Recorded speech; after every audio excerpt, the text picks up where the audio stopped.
These two have got history. 4 years ago, they were in the exact same position. Each team knows winning here opens the door to the chance of realizing a dream. Have a good one here, boys. Keep rolling, whatever happens. This is such a big day. We've not seen these massive machines in this kind of wind. It was a massive day of sailing. I've never sailed an AC-75 in conditions like that. Big wave. I can guarantee you, you're getting ragdolled around those cockpits in these waves. Downwind was tough in these boats. I mean, we're pushing the foils and rudders are right on the edge of control. Luna Rossa Prada Pirelli continues to lead in the opening race of the Louis Vuitton Cup. Magic moment, Andre. What feels really good? First race of the Louis Vuitton final was to Luna Rossa Prada Pirelli. It's going to be another ripper.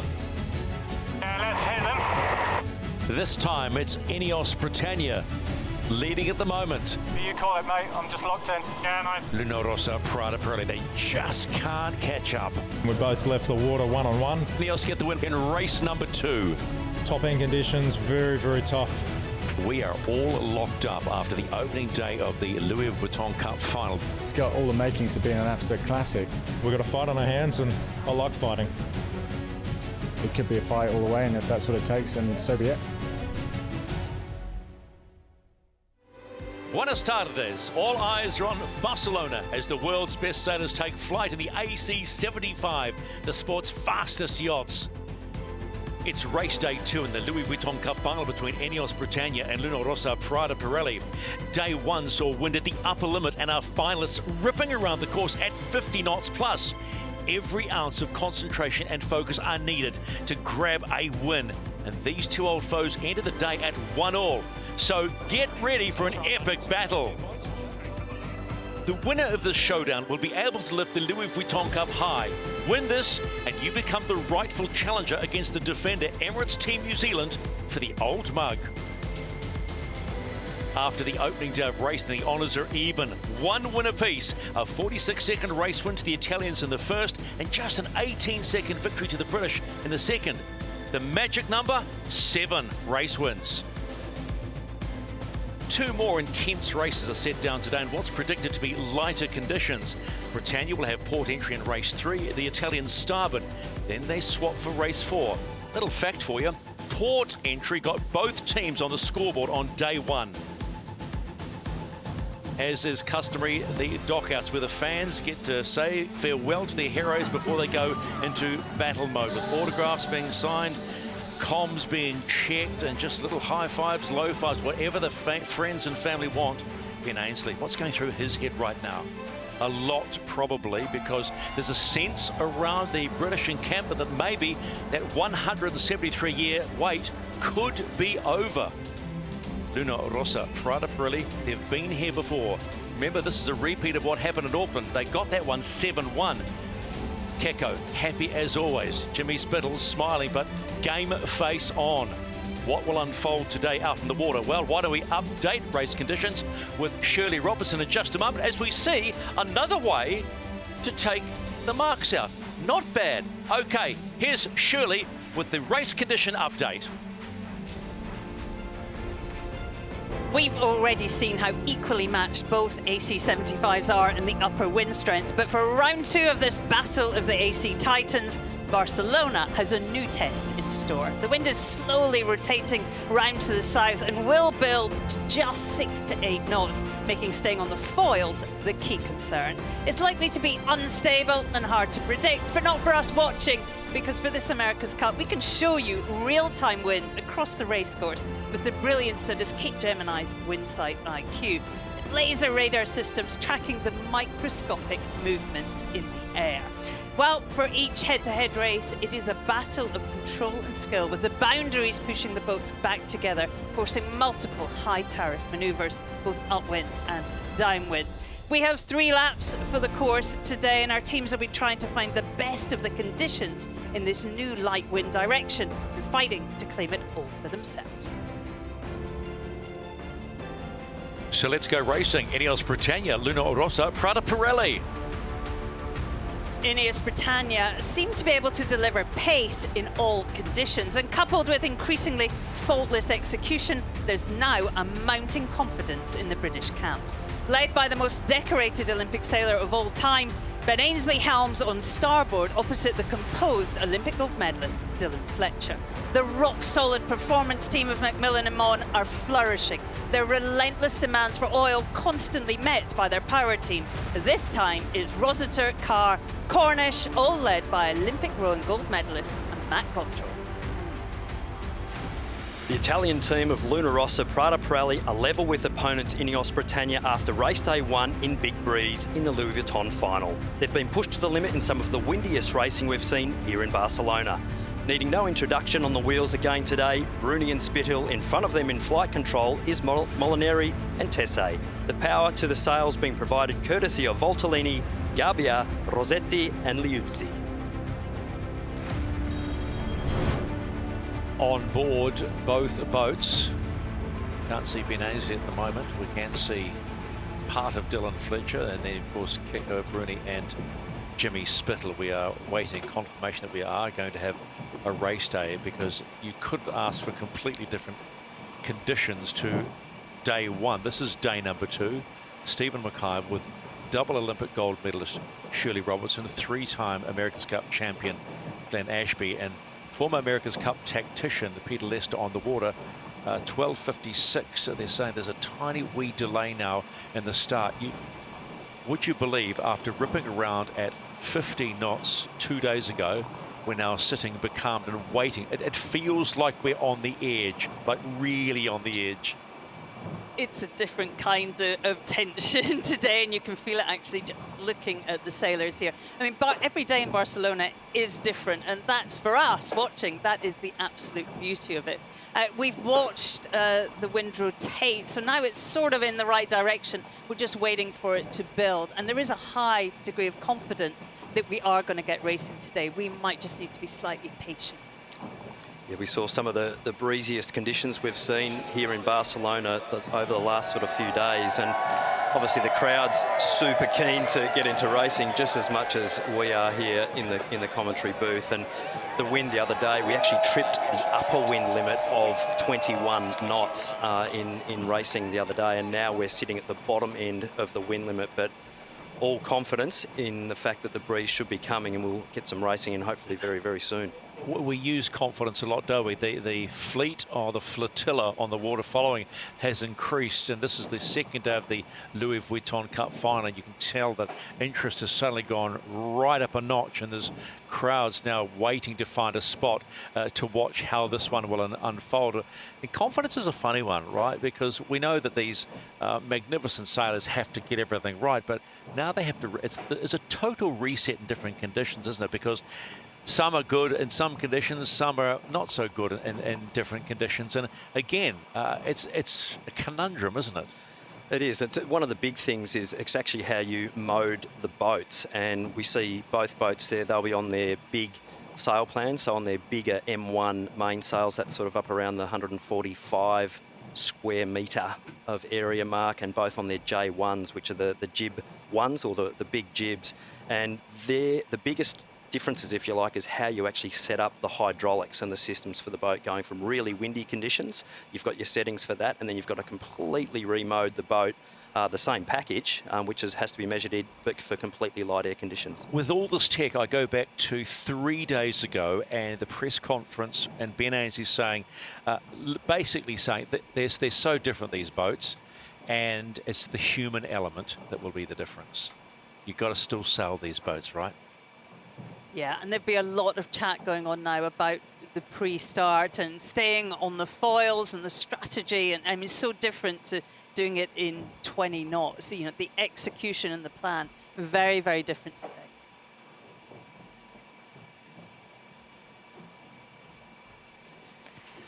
So it's rushing to wait, you might say, for race number 3 in the Louis Vuitton Cup. Let's head to the chase boat for Ineos Britannia. A familiar face and voice to you if you've been watching through the series as Rob Wilson, their coach. Okay, pal, what's the plan today? Completely different from race day 1. Yeah, it's a really tricky forecast. The models are all over the place this morning. You know, some had Garby coming in at sort of 15 knots. We've kind of hedged towards the lighter end. So yeah, everyone's on their big sails at the moment, and it's just how much it's going to build over the next 2 or 3 hours. Rob, Glenn, obviously, yeah, the sail choice, super critical this morning. Just to give the viewers a bit of an idea, what sort of time frame do you need to sort of decide for the mainsail choice before you actually hoist for the day's first race?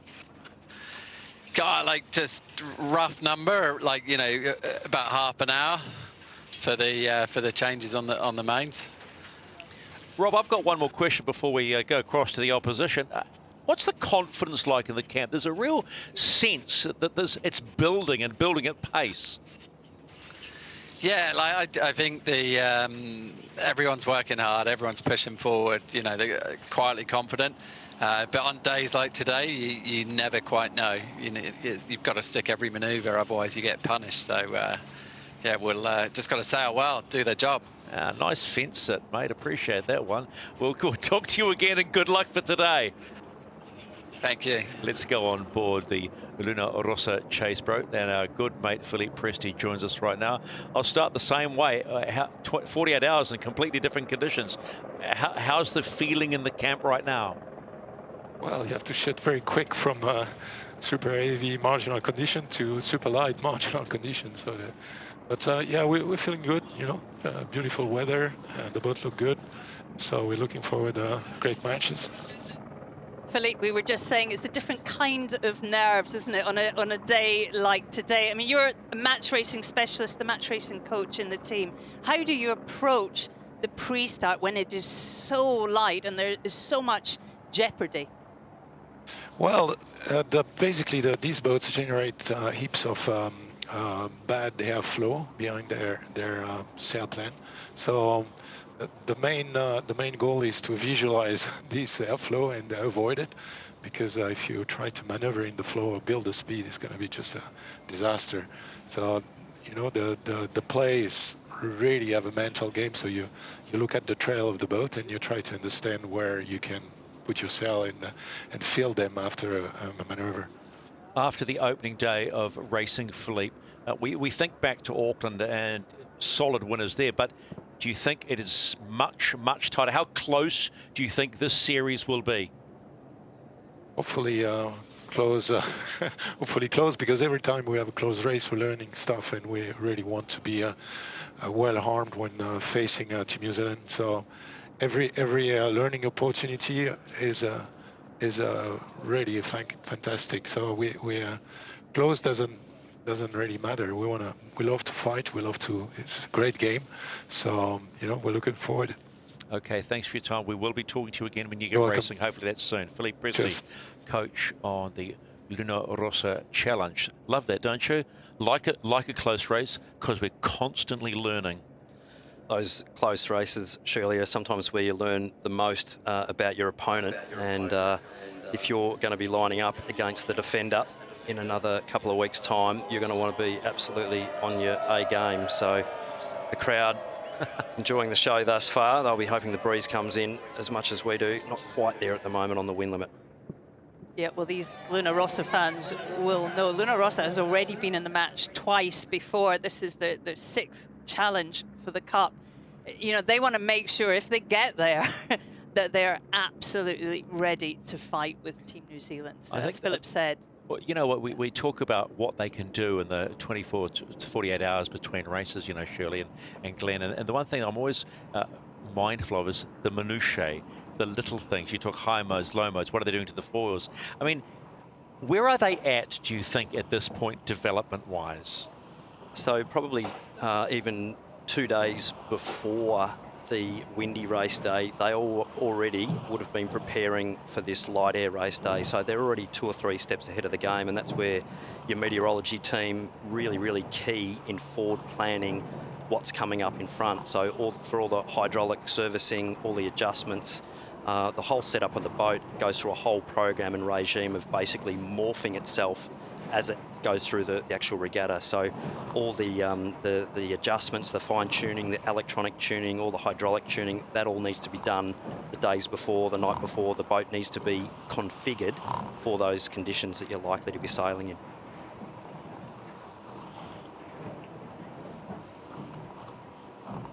The America's Cup has taken a giant leap into the virtual world. 8 of the world's best gamers have won the right to compete in the inaugural America's Cup E-Series Grand Final. At stake, a €50,000 prize pool and a once-in-a-lifetime chance to sail on an AC-40.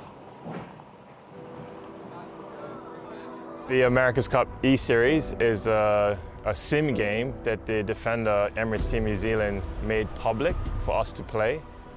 What a qualification battle, and we're now down to just 8 finalists. Me being here and witnessing the America's Cup, the beautiful atmosphere that we have, it's awesome. And it's awesome to be representing a country that's just so committed to sailing. I've been trying to qualify from week 4. I was really close in a lot of the finals, and I felt that I'd given it a good effort, but I heard there were 2 wildcard spots. All of a sudden I got a call that I was to come here in Barcelona, and it was just, I was blown away. I was super happy, and it's been amazing meeting all the other guys around from all over the world. What's on offer, what's at stake, €25,000 for the winner. That's the biggest thing I've ever done in my sailing career. The grand final is going to be super intense. Everybody here that's competing are going to want that big prize money. America's Cup is very important to me. Maybe it will open some door to the America's Cup. The top 2 will get in a real AC40 races against Luna Rossa. Luna Rossa, Prada Pirelli win the UniCredit Youth America's Cup. And it's like a gamer to sailor step to find the best gamers in e-sailing to then transfer into real-life sailing. All the fleet's going. It's going to be intense because every player is really close in level. Everything can happen at any moment. Bang. Whoa. And gone. The key, I think, for me is to be consistent if you want to be on the top. It just means so much because it's so rare for people to be able to get this opportunity, especially some 14-year-old kid from New Zealand. It's insane.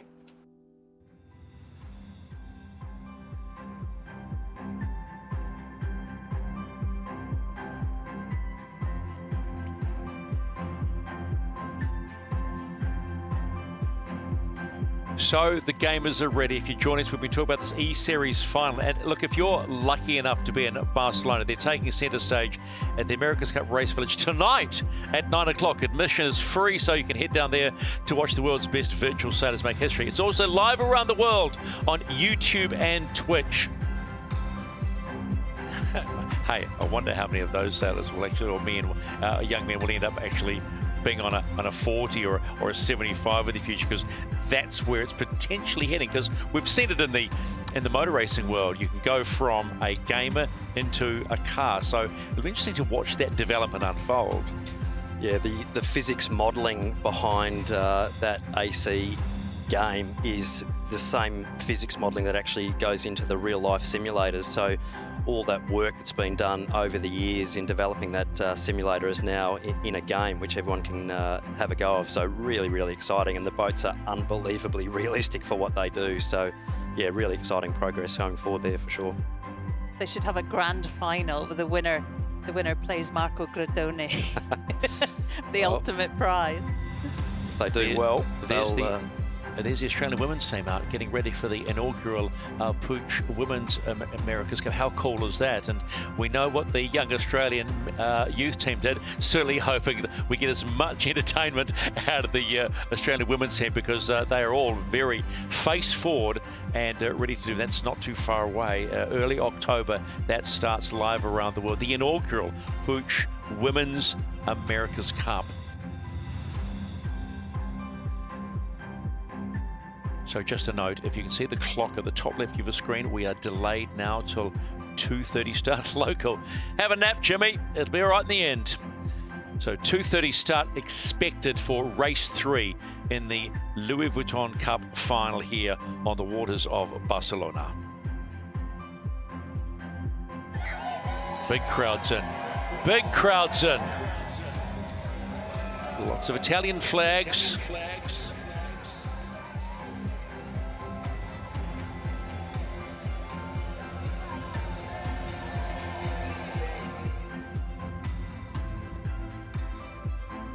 So this is where we are at the moment.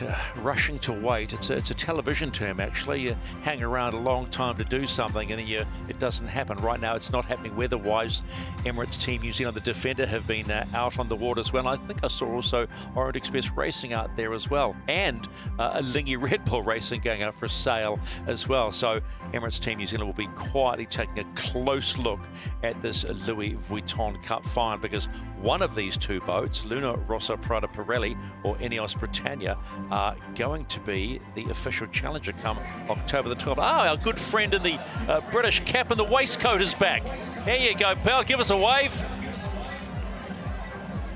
Wow, how about that? How about that? Big crowd in for a day. They are going to have to be patient too, but they are in the official race village. There are plenty of chances to keep cool and fill yourself up on some fine local delicacies. This is the race committee. We failed the wind limit and are moving the start to 14:35. So, in the meantime, we are going to give you some racing. We're going to take you back to race one, day one of the Louis Vuitton Cup final between Luna Rossa and Ineos Britannia. This is the race committee. We have met the wind limit and this race is on. That's all fans and sailors want to hear. We are good for a go in the opening race of the Louis Vuitton Cup final. You need to win 7 if you want to be the official challenger in the match starting October 12 here in Barcelona. 5 to kill. Stay here, killing. Nice. This is such a big day. We've not seen these massive machines in this kind of wind. Here we go. And Mother Nature providing a huge amount of horsepower and thrust here, so all the teams having to be absolutely full concentration. On time. Very easily to be early for the entry. Here we go. 2 minutes and 10, Luna Rossa allowed in. Almost felt like they put the brakes on a bit just coming into there. And now they're in just a tiny bit late, but they get the green light to go in. 2 minutes and Ineos Britannia are allowed in. Their time of distance looks bang on. They get the green light and let it begin. Down here now. Don't rush here, Ben. Yep. So both teams here won't be sailing at full speed in these conditions because they'll just simply run out of runway. So they'll be doing a controlled entry and absolutely not wanting to put themselves in a position where they'll be down speed in these conditions. It's really boat breaking weather also. Got to protect the asset, look after it, limit the risk. Yeah, Lisa, maybe we follow them up and then drive down round with them, so stay high is good. Yeah, copy. Cyclers working hard. Stay circle, but hang high. Yeah, they're very early. Yeah. Just so you know. Hang high and then driving down and round. Okay. Can we get to bow right? Yep. Okay, working away. 2. Right, working away. Body easers. Taking main head out. Committing as much as you can. 25. Far away from driving there. Your wheel thing. Fine. Luna Rossa running down the right-hand wall, killing time. Start hedging, I think. They'll be hedging the sail trim on early. It's a big job, so getting it while it's cheap. One other turn down for us here. No problem. 9, 8 to kill. It's very easy to lose the rudder in these windy conditions when you've got these sails. Ineos coming in with pace. Nice and smooth, guys. Feeling here. Racing. 2, 1, go on. Give us one. Spoon here. Don't go up there, boys. Look it up here. Ainsley chasing hard. Hey, trying, I need some trap here, boys. The race to face the Defender in the match on October 12 begins right now. Let's go racing, race 1 and the Louis Vuitton Cup final. Locker in here, all the power on the main. Beautiful job by the Italian team to force the British team to be late there. Yeah, we're full because of the main sheeties. Check it better now. Great time and distance, lovely execution. Just looking for a flat spot now. We need less microphone sensibility. Nice. Okay, continue. Stand by. 3, 2, 1. Put down.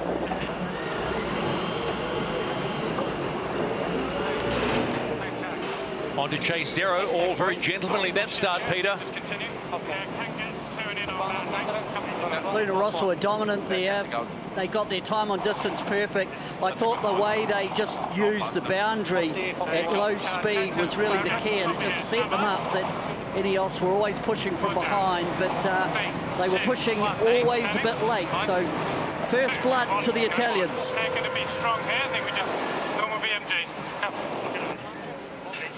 You see at the top of your screen too, Emirates Team New Zealand, Emirates Team New Zealand, the defender, having a wee look as well, who they might face.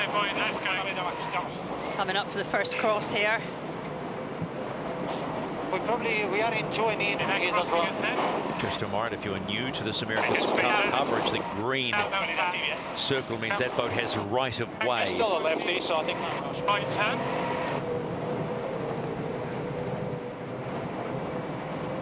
They are going to struggle to get one in the left, but I think they'll make it with a high mode. Both teams in these strong conditions actually sailing with slight leeward heel. Cant really, really wide with a really low centre of effort on the sail plan. Small jib, so targeting potentially -2, -3 degrees leeward heel for best performance. This version of the AC75 really powered up since Auckland. Lighter boat, less people. It's really impressive to see them sailing in these conditions so well. That's right, yeah. So Ineos, Britannia, possibly not quite to ley line on this exchange. There'll be a speed build from there. So the Italians should be clear across and will probably look to take right turn at the top. Yeah, he will lay. I think the nerves will have gone by now on that first leg. Definitely locking in now to your roll on board. Some big swell there to punch through. Luna Rossa here to see, having to tack in some decent swell. I'll be setting up for right turn to take that off the British. The wing wash here, you can see now the British team sailing right in the dirty air of the Italian team. Luna Rossa, Prada Pirelli, the first at the top gate, first of 8 legs. Not too far behind, Ineos Britannia. But both boats are fair ripping. Ineos Britannia forced to sail really high around that mark, lost a lot of pace. Big push there and a little foil vent and a touchdown for the British, so that'll wash off 5 to 6 knots of boat speed. Good, Dan. Good job. I think we've got to go before them. Yeah. Okay, 2, 5. One down. 3, 2, Look at that sea stand. I don't think we've seen this rough for quite some time. And they've got to do this for 8 legs.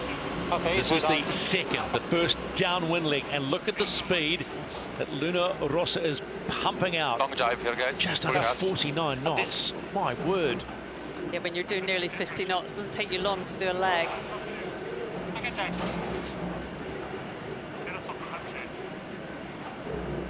Ineos would have liked to have got that jibe in before Luna Rossa, but Luna Rossa preempted that, and that was a little bit of, again, another small defining point for Luna Rossa to get on starboard, and they do this long starboard now. So Ineos have just missed 2 tricks, a little bit late off the line. They didn't jump Luna Rossa on leg 2, so it's all the Italians at the moment. A bit softer here. Top speed in the Bearaway, around 51 knots of boat speed for the Italians, and both teams now sailing a slightly lower mode to keep their boats well under their max cavitation speed. So their foils will be hitting that cavitation wall, and they'll be just converting that speed into depth. So they'll be sailing around 150 to 154 true wind angle, really sailing straight down the course in these big breeze conditions. 5 seconds. This is the race committee. We are moving the windward gate, shifting the course axis to 208.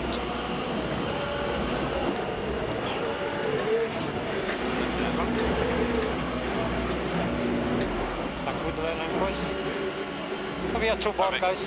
Yeah, coming a bit hot. Big day for the flight controllers today, as well as the trimmers. Small function, sir. Yeah, coming here. After order. Go out, boats. Both boats will be two-board roundups here. Turn 7,000 kilos, hairpin turn at 50 knots. Tough call. Rossa Prada Pirelli continues to lead in the opening race of the Louis Vuitton Cup final. They whipped that big monster around and head up for leg number 3 of 8. In comes the official challenger of record, Ineos Britannia. Thank you. And forward down, tacking.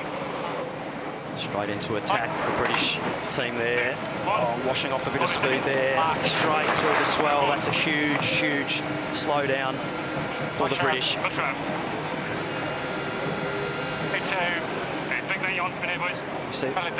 can see the difference in boat speed there. The Italians happy with the performance thus far of their fellow countrymen. British team on the back foot in these early stages. I think the sea state slightly less on the right-hand side, just nearer the shoreline.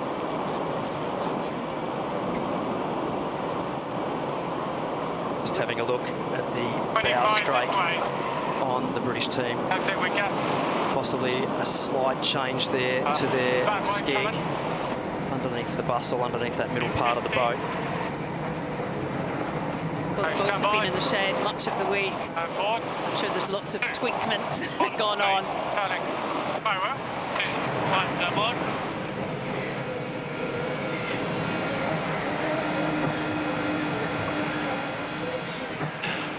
Really tricky to execute the manoeuvres well when you go through a couple of big swells, and you see the British team there just punching through a couple of big swells. Looks easier on port, a bit smoother. Attack on us. We're clear on now and we can't get out. Through the semi-finals, it was perceived that Ineos had an advantage in this amount of breeze, or a little bit lighter in fact, but it looks like the Italians have mowed their boat closer to Ineos, and I think that is a tweak that they have done during the week in the shed.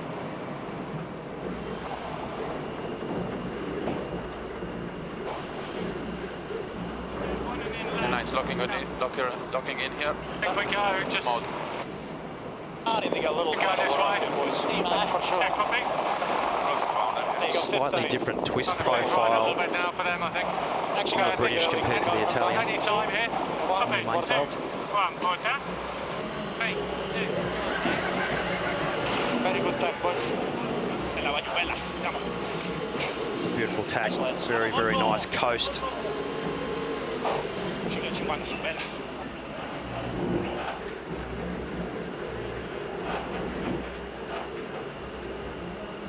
How important, Glenn, is the time between each phase of the Cup? I mean, what realistically could they achieve? Little developments all the time, so new sails and foil upgrades is what we'll be seeing. Looking down on the team there, Ben Ainsley driving the boat. Magnificent, magnificent. Look at that. Absolutely ripping upwind there. 40 knots of boat speed, upwind, in a seaway. And our boys in the heli right on top of it all. You think they've got a heck of a job as well. Luna Rossa, Prada Pirelli. That's leg number 3 done. Haven't been challenged for the lead yet.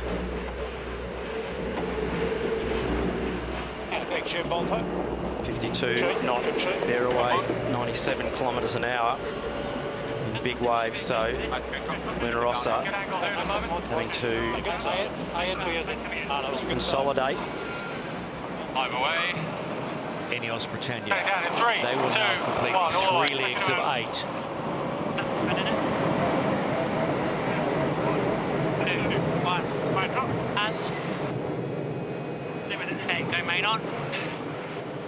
Hard to imagine 7-tonners gripping around a corner at close to 100 kilometres an hour, isn't it? Nice rounding, guys. Both teams using that windward foil as a bit of a stabiliser as they come around, so really, really difficult to get the sails retrimmed under max riding moment. So using that windward foil just to steady the ship and keep the boat foiling as the cyclors grind that main sheet and traveller back in on both the jib and the mainsail. Ineos Britannia were 180 metres behind at gate 1. By the time they got to gate 3, there's 300. Andrea Tessi and James Spithill. I think this is a good ride height. I wouldn't push any more than that. Luna Rossa Prada Pirelli at the moment. Here on the bell. Nice set. Goes. Get it. Oh, bit of a touchdown there. Forward. Nothing's wrong. Okay. Foiling. Possible issue. Slowly coming down, boys. We're going up on main here. Slowly. Aye. Possible issue on board Luna Rossa Prada Pirelli. They had a big vent there. General, not higher than this zombie, I think. Flatter heel, Jimmy. Nice, that's good. Big slides. Hey, stand by. How's the look? So despite that moment by Luna Rossa Prada Pirelli, they still hold a sizable lead against Ineos Britannia on this fourth leg of 8 in the opening race of the Louis Vuitton Cup final. Nice heel lay line. I think it's Sunday sea state. You will come with that. Possible ventilation of the foil shaft actually transferring down to the foil horizontal. Looking at some of the aerial shots, the British doing a nice job. One little wobble from the Italians, and they'll be right there. Pretty even place, yeah. Waves here in front. Careful trim on 5. Go up with mode, Volta. Okay, boys, stand by. Luna Rossa Prada Pirelli approaching the bottom gate to complete 4 legs. We're halfway through the opening race.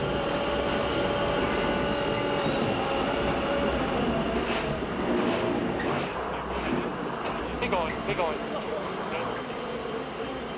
Nice, boys. That's when you know they're happy, when you hear Francesco Bruni use his standard line. Nice, boys. In comes Ineos Britannia. Still work to do. They've still got 4 legs to have a go.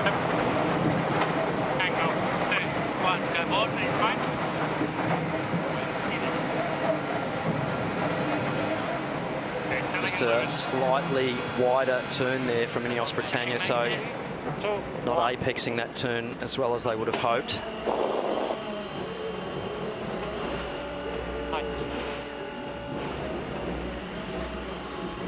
Let's go on board the chase boat of Luna Rossa Prada Pirelli. Have a quick chat to Philippe Presti, one of the coaches. Philippe, a magnificent start to the opening race, and the silver bullet looks quicker. Yeah, we've got a good pace up and down, but as you see, the waves are really steep, and it's very easy to get in trouble. And yeah, basically these boats are not 100% designed for these conditions. You know, you pick your design average for Barcelona weather, which is something like between 8 and 12. But when there's 20, you have to sail around the track with that. So, you know, hats off for these boys that are doing great with this amazing machine. We hit something like a 55 on the practice, so it's going quick. Philippe, how tricky are the waves? We saw Luna Rossa have a bit of the moment. Is that sea state induced? Is that the issue? Yeah, exactly. The sea states increase with the breeze, and there's very long fetch on this direction, and more waves on the left side picking up wind. And these boats, basically the foiling boats, you have either the foil in the water or the belly touching, and at one stage, if the wave are bigger than that space, you're nowhere else to go. And so, yeah, halfway. Yep, halfway. Thanks for your time as always, Philippe. Like a transition in front. It was a very good description. A fantastic description. Yeah. Happy with +1. Hey, stack the load. Nice. This is probably the most consistent Potential to go to the Mother rest, Nature's same been mark over we the last got 3 or there 4 too. days with the weather. What do you The think, Unicredit Phil? Youth America's Should Cup we do regatta one? has been blessed with magnificent weather in the I'm okay last with it. 48 hours. Mark him in. Bruno. Okay, go ahead. On left tack. I don't see him on the software, so... So you may not be able to get there. He's real close to Lang. Getting one hit. One in both. Yeah. Going in 3. So Luna Rossa, Prada Pirelli, knowing exactly where their opponents are on the racetrack and knowing whether they will be laying or not. So they're playing a game of water chess with their opponent, knowing that they will be too short to take that left turn, so they'll take the gate off them to control the race. Stay no lower if you can. Okay, nice. One thing the TV does not show is how much those crew on board these boats are getting flicked around in the cockpits. Looks stable from where the pictures we're watching, but I can guarantee you you're getting ragdolled around those cockpits in these waves. Luna Rossa, Prada Pirelli continues to lead in the opening race of the Louis Vuitton Cup. Luna Rossa fans know that they've got a fast boat.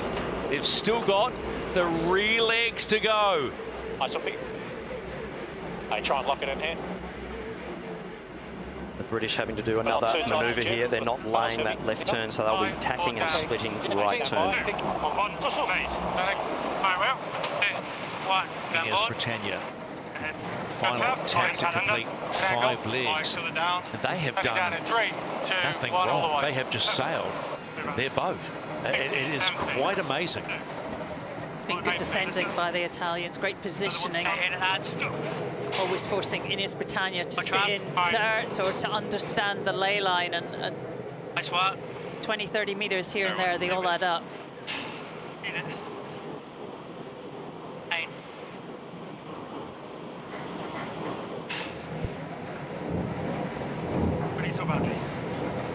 This is Ineos Britannia. You can see the trimmers are at the back. They get a great view, actually. They can see the foil. Look at the sails. Sitting behind the cyclors. Led Mon, top right of screen there, looking over the side, just controlling the foil through the water.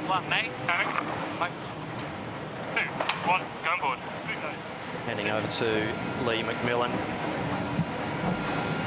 Dylan Fletcher now, tactician Ben Ainsley taking over on the starboard side of the yacht driving.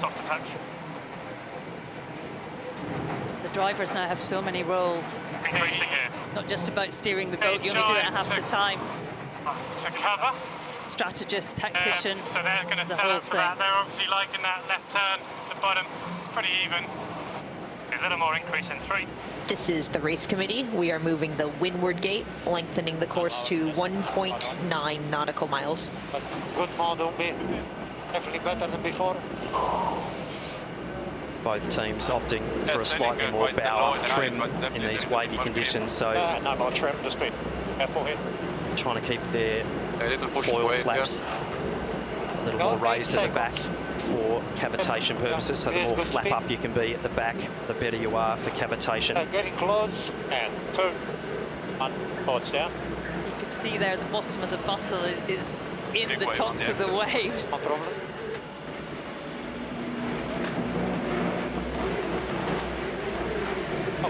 So having a look at the watts on board here. Big push, 2,000 watts there. In here, the drivetrain spooling up, 700 watts from Cesar Garbia. Human power, Mother Nature. That's what powers these AC-75s. Luna Rossa, Prada Pirelli. 6 legs done, 2 to go.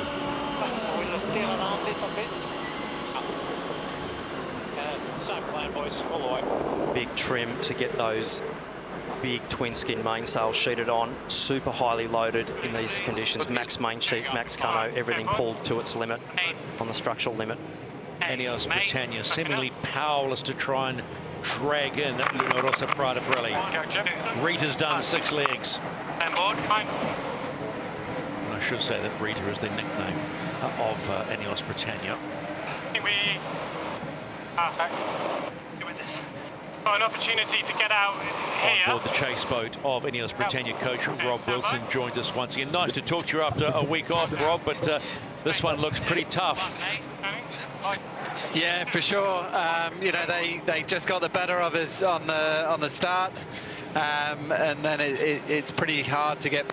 They've done a nice job, just sort of loosely covering us, keeping down our options. Any thoughts on the conditions, Rob? You know, how on the edge is it? Like wind-wise, it's right up there. Like it has eased a little bit. Like just before the start, it was really fresh. It's on edge, and the sea state's building, if anything. All right, thanks for your time, bud. Thank you. Bye. Last time the boats came round the top mark, I just got a bit of a glimpse of Luna Ross's foil arm, and to me it looks different. And my conclusion is maybe the anvil or the fairing that sits on the arm before you go down into the wing, it just looks a little bit smaller to me, and there's calibration marks also on that foil. I think they have also done a mod. It'd be good to get Glenn's comment on that. I'm only going off a little screen here, but it does look different to me. Tiny bit light, but all good, boys. Just on board No worries. with Luna Rossa Prada Pirelli, and I'm very keen to have a look there as well, Pete. But a fantastic job by Luna Rossa Prada Pirelli at the moment. Francesco Bruni there Same as before. on the helm. Yep. Rico Voltolini behind, powering. I think same plan. Same plan. Yep. About 110 kilometres an hour of wind speed over the deck there when you're doing about 40 knots going upwind into 20 knots of breeze. So having a look at Luna Rossa foil going through the water there, and that is absolutely A little bit of a puff coming. ripping Very good those mode wave under. caps to pieces. Luna Rossa had a tough path through the semis to get to this. Nice flat water here. Gear damage and a proper battle with American Magic. lay the left. They'll be thrilled it's going so well. I think we do our hot lap and that's it. Bye, guys. In 3, 2, 1.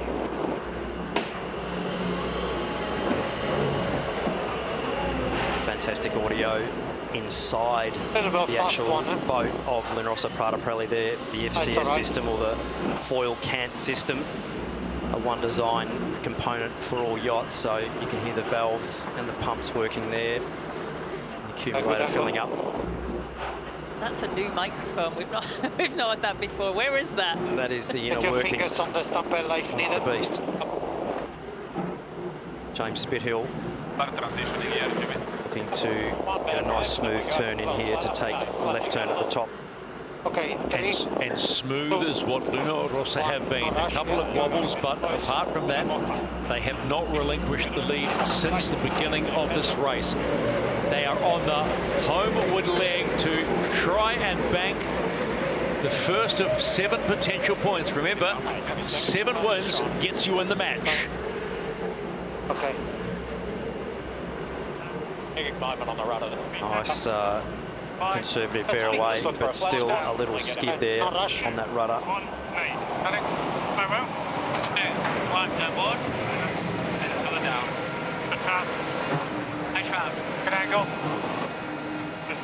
Ineos Britannia completes 7 legs. 1 more to go. 2, 1. Get it, man.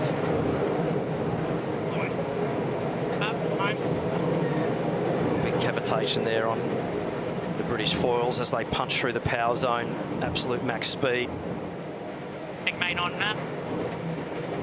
48 knots of boat speed there on both boats, so absolutely both boats extending it hard. Stand by here. You probably don't want any more boat speed than that. And forward down. Pretty much tapped out there with what the cavitation limits will enable. So just for those at home, the difference between cavitation and ventilation. Ventilation is where the foils actually get an air path sucked down through the free surface of the water and actually blows up the flow around either the shaft across the horizontal, whereas cavitation is actually the water surface going over the foil, actually getting to the point where it's actually turning that water into gas. So once that gas builds up around the foil surface, it creates a very, very draggy profile, which is basically like a brick wall when you're sailing through it. So you keep throwing thrust at it, which is more wind speed, and you can push through that cavitation limit more. As we see Luna Rossa jibing, you'll see some little white puffs on the top surface of the foil. Boats, when they're up around 47 to 48 knots of boat speed, will actually be cavitating not only on the top surface of the foil, but also on the bottom surface, which you can't see. So unless you go super cavitational with your foils, which is actually completely forcing one side of the flow to separate, you will be limited to around 50 knots of boat speed, unless you can do anything more magical than that, but that's physics. Luna Rossa Prada Pirelli in the first race of the Louis Vuitton Cup final are on their way to the first win. The Silver Bullet is the first to hit the target, and they will bank the first win on the road to 7 to meet Emirates Team New Zealand in the match. We're going to flat spot to stand by jibe. It was a heck of a day out on the opening day of the Louis Vuitton Cup. At the moment, though, we are in a pause situation. 3:05 local time, that's 3:05 in the afternoon here in Barcelona, is the new start time, as Mother Nature is being fickle with us today. It's such a glaring difference from that opening day when they were doing bearaways at something like 52 knots. But there is the big crowd coming in to wait for racing today. They will be patient as well. There's now, I can see a few more Great British flags, and there's the Luna Rossa fans stuck at the front of the screen getting excited about this one. They would have been happy with that first race one. Yep, there we go. But we should just jump onto the water while we're thinking about it, because we haven't ignored you, Peter Lester, but when you're sitting on the water at the moment, what does it look like looking forward, bud? Pretty comfortable out here. Got my shorts on, feet up on the dashboard, enjoying the outlook. Lots of spectator boats out here. Great to see. The biggest day on the water in terms of, Saturday. People are out here enjoying it. Conditions-wise, I look up the course, up beyond the top mark. I think it might be Emirates Team New Zealand are out there. They are sailing around, so there's a wee bit more wind offshore. We've got the direction now at about 180 to 190, and I suspect it'll even go a little bit more right. Looking at wind on the water, it's patchy. It's patchy. You get a little bit above 7 knots, and then it drops down below the minimum of 6.5 knots. So I'm still hopeful this will happen, but we might just be in delay for a little bit longer yet. Hey, Pete, what was your impression of that first race that Luna Rossa won? What did you learn from that? I thought the first day's racing, in terms of what we learned through the prelims and then through the Louis Vuitton up to now, that was very much Ineos's conditions. Luna Rossa came out, and I think they have reconfigured the boat a little bit uprange, and they took race 1. The second race, Ineos got the better of the start, and they went round to win that one, but I thought they had to defend a little bit carefully against Luna Rossa. My take for the day, 1-1, but probably advantage to Luna Rossa given the moding of the boats. All right, thanks for that. It's an interesting discussion we have. I'm sure fans of Ineos Britannia will be they'll be keen to see this get going. We go inside the Ineos space. Oh, that's better. There we go. There's some more flags. That'll make you feel good. Family and friends all ready to go, because we all want to see racing this afternoon. Just briefly, Glenn, what did you learn from what you saw and what Peter was saying? I'm just super glad that Peter's still got his shorts on, that he's not sitting there in his Speedo scaring the crowd, to be honest. So that was the first thing that I took away from that discussion. But no, look, hopefully the breeze does kick in like Pete was saying, and all indications are that it will build slowly over the afternoon. So it has been a tricky venue to forecast here in Barcelona. Some of the forecasts have been spot on, some a bit tricky, and all teams having a huge meteorological team behind the scenes. And the other day when we saw those big, windy, wavy conditions, that was about 5 knots windier than what all the models were saying. So at the moment, we're possibly just a click under what some of the models were saying, but hopefully get some racing underway soon. I think what we really learned was how impressive the boats were. I think everyone was slightly nervous to see the boats at the top end of the wind speed, but boy, did they perform. Also, perhaps we were on the limit of waves. That was the issue, but great to see, but also looking forward to today. Tricky in different ways. Yeah, surely, and it is great. We are excited, but there are a lot of fans ready to see racing. We cannot wait to go for race number 3 in the Louis Vuitton Cup Finals. Bring it on, we say. You know what they say, history never repeats, but there's a real sense of deja vu in this edition of the America's Cup. Just like the last 2 old foes, Italy and Great Britain are facing off, as we know, in the Louis Vuitton final. There you have it. They are off to the Louis Vuitton Cup final to face Ineos Britannia. Well, it's super important for Luna Rossa Pirelli to be still in the game. To beat American Magic was a big challenge. We had to put our best effort to win. I think at the beginning of the round robin and even the preliminary regatta, I think it was one of the teams to look with more expectation. Obviously now I'm pleased we actually raced the American, because I think we are probably more prepared now than before after racing them. Italians going for the protest. They will fall off the foils here, the Italians. We had a bad day when on the first match point, making a few mistakes, and we didn't really work together well on that day. This is the umpires. Italy disqualified. Race is awarded to USA. And then we lost 2 races on the next day. Nice set up half on us. So yeah, we had a lot of pressure on us. Something's happened there. Big breakage. From the Challenger Series, we learned quite a lot. We learned our limit, and we learned the fact that if we don't sail at our level, you can lose against anyone. And I think this is going to be one of the key points of the Vuitton final. If you don't sail your 100%, you're going to struggle to win races. The official challenger of record, Ineos Britannia, are the first team through to the Louis Vuitton Cup final. Ineos Britannia is a bit of a deja vu. I think the performance of the boats are very similar. British here lining them up. Ben, we know how aggressive he is, and he's going to be full on.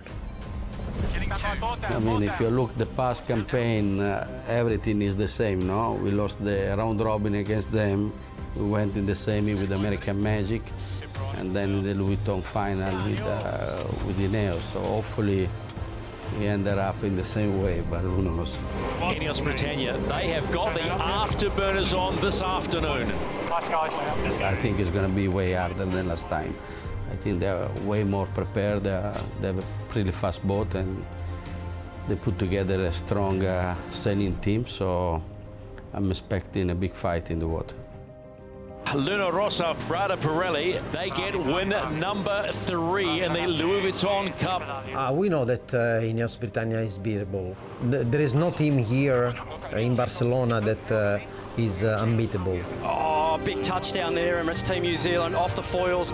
I'm super excited. I think the team is ready. There's a great relationship between me and Jimmy, stronger as ever. The boys on the boat, they're all really excited about doing this. It's going to be hard, but I also know that we are ready for it.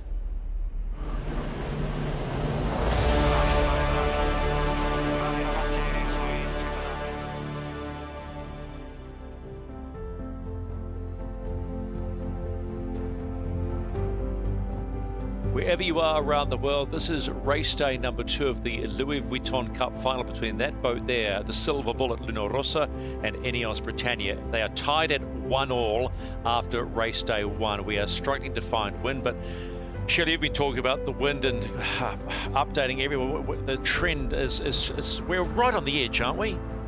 Yeah, we are really optimistic, Stephen. The wind has swung right, so it's in the correct direction, and now we're just hoping that it builds a little, but we're so close to it happening. But obviously, you know, we need to get that average, that 6.5 knot average. Don't go away, anyone. We're pretty confident that we will get racing, and in many ways it just adds to the tension. It is a big day out in very difficult conditions.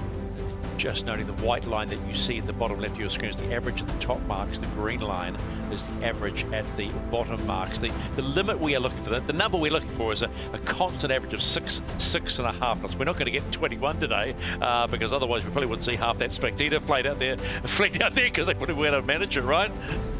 21 knots and big waves is not super comfortable, particularly on some of the smaller boats, but today is really, really ideal. And in 6.5 knots of wind, these AC75s are up and foiling, doing nearly 5 times wind speed in that light air. So extremely efficient, and they can race really, really well, and all sorts of foiling craft getting around the waters. And this is really the future of a lot of the marine industry, not only in sailing, but also in pleasure craft, commercially. Some really, really good gains coming there. It's great to see some of these new innovative projects coming to light. People are happy to wait. Look at them. They're chock-a-block in the race village today, and that they are wanting to see racing today.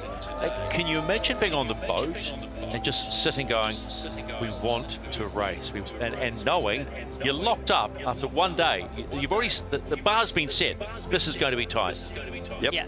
I can remember what it's like. I do know what it's like. I think Shirley exactly the same. And Shirley, it is one of those things with our sport. You just have to hurry up and wait sometimes. But when it is game on, you have to absolutely jump straight into it like a coiled spring.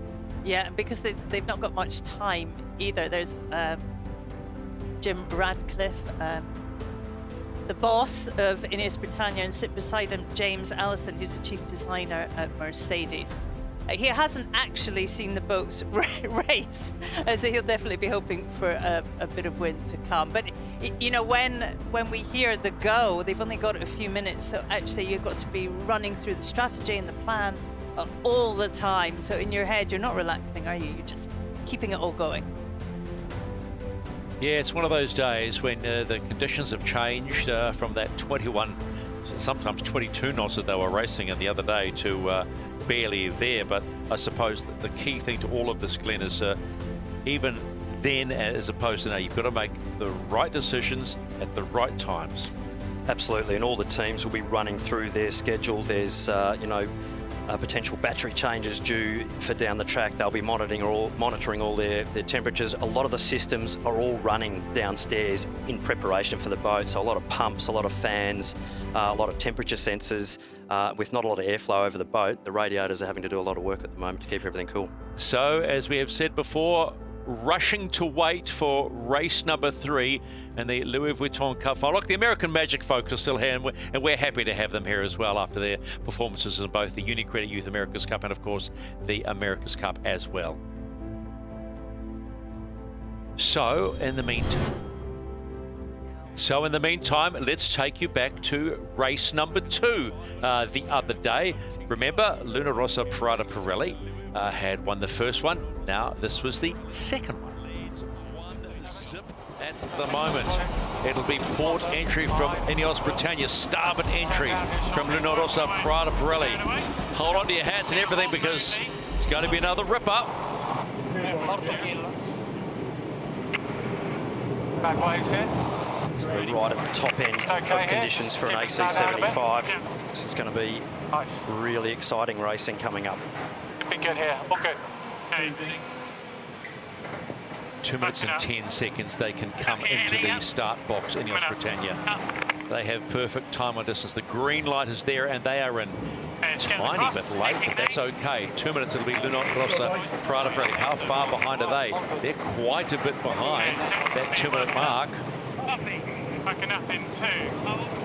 Happy to come down a bit. 18 to 21 knots in the start box. It's plenty. Cool.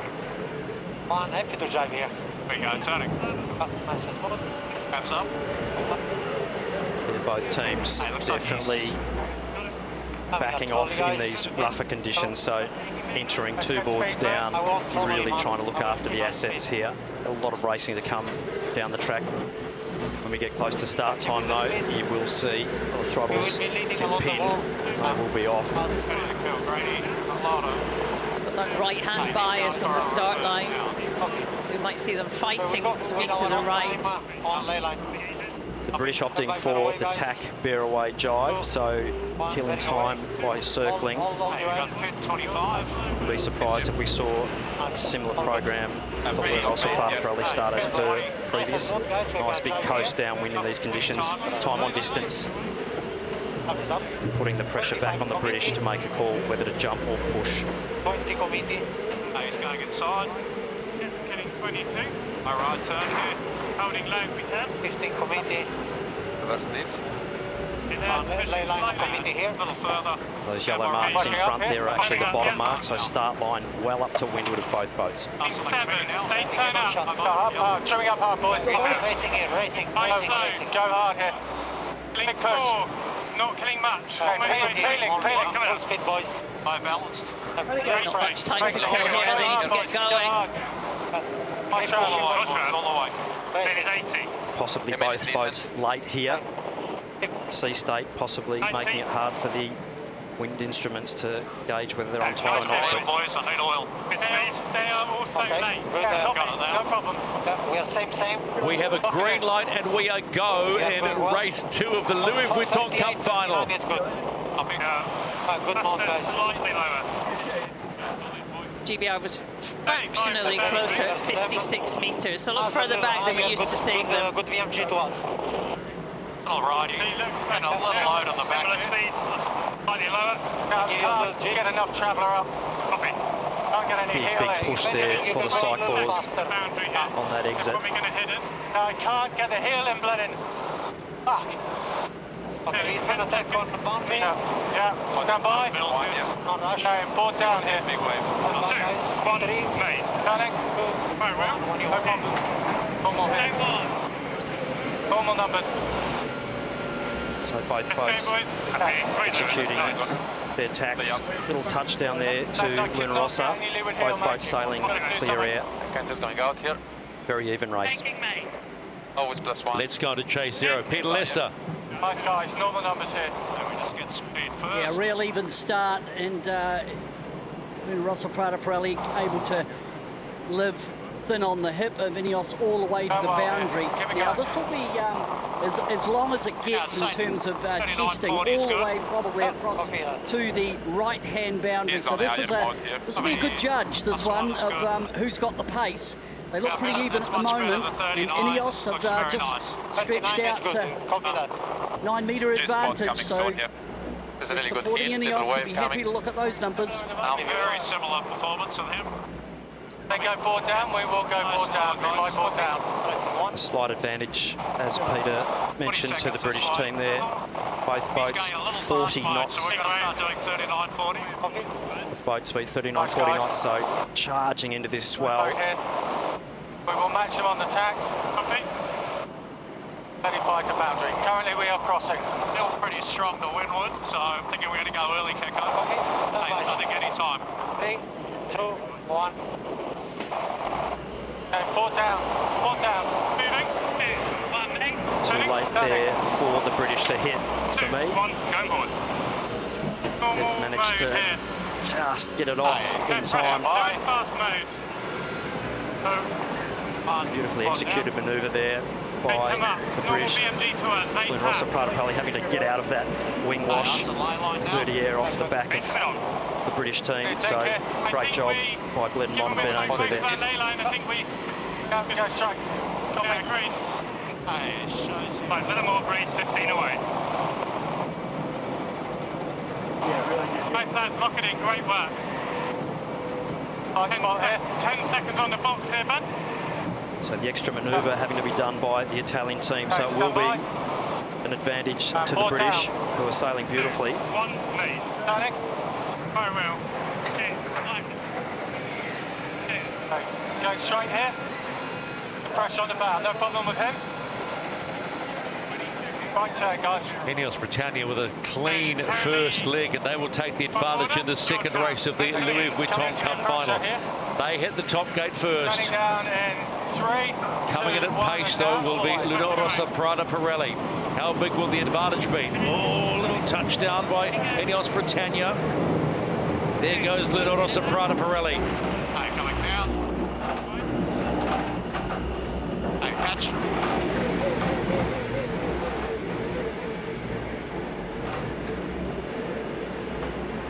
Most boats, surely they're showing a fairly even downwind thus far, so nothing in this race at this point in time.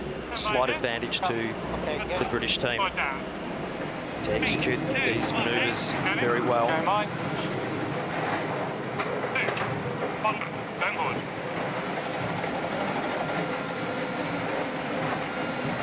Nice slight leeward heel out of that jibe, which is what you want with a wide cant in these windier conditions. So cant, which is the foil arms, a little wider in these windier conditions with a lower centre of effort. So the power in the sails slightly lower, which means you need a wider cant and a little bit more leeward heel. We can also get one in it.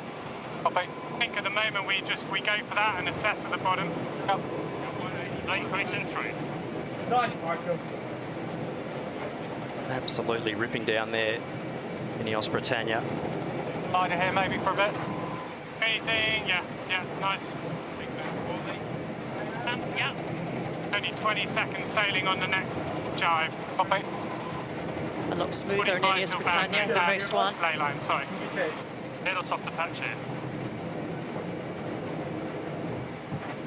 Really rolly swell.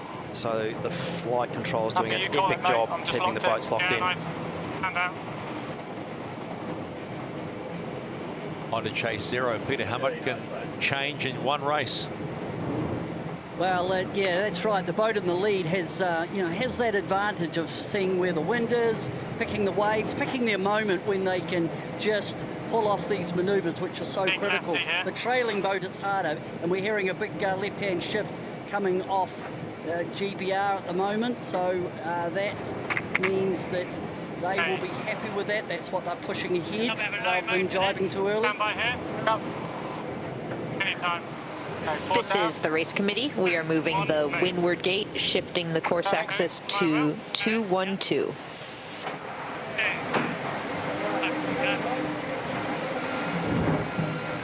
Happy 2 board here.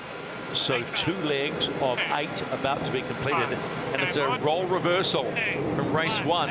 This time it's Ineos Britannia leading at the moment. 2 legs complete. Second upwind leg underway. Nice clean rounding there by Ineos Britannia. And then in comes Luna Rossa Prada Pirelli with 7 seconds at the top, 17 at the bottom. Big one, boys. Big trim to get that big twin skin mainsail sheeted on. Around about 10 or 11 tonnes of main sheet load to get on there, to get that sail nice and flat. Yeah, good lefty here. Take your time. See the ghost boat here, it's actually liking that right-hand side. So the British team sailing into a lefty at that bottom end of the course. They came round the bottom mark in that left-hand shift, so that'll be a small advantage to them now as they sail back into the next shift, which will wobble back to the right again. So in phase, What do you think we Italians having to dig deep to get back into this. Have a look here. Hey, we can get 2 and in. Voice of Dylan Fletcher. Having an assess. Yeah, let's hit them. Cool. Yeah, call it. Stand by here. And forward down. Pause down. 2, 1, main. Turning. Very well. So the British team tacking to put the Italian team in their dirty air. And high mode. Picking mate. Italians jamming the boat up into a high mode, so just keeping clear of that dirty air. in these upper range conditions. Those flat sail plans not disturbing the airflow as much as in the lighter air conditions. So very, very clean sail plan, not affecting your opponent quite as much as in the lighter conditions. So the Italian team working hard to just stay high enough to keep out of any of that dirty air. Luna Rossa appear to have the high mode. We've seen them use that quite a lot off the start line. Fantastic front-on shot of both boats there. Just the difference in the aerodynamic profiles of the hulls and also their sails. So great design battle as well as a on-water battle. 15. 10. Too slow here. Boundaries moved. Don't get too slow here. Don't get too slow. Quite slow, Leon. Copy. This is the race committee. We are moving the leeward gate, shifting the course axis to 208. Be great if we can lay this mark here. That's copy. So wind shift we were talking about. Race committee just shifting the course just 4 degrees.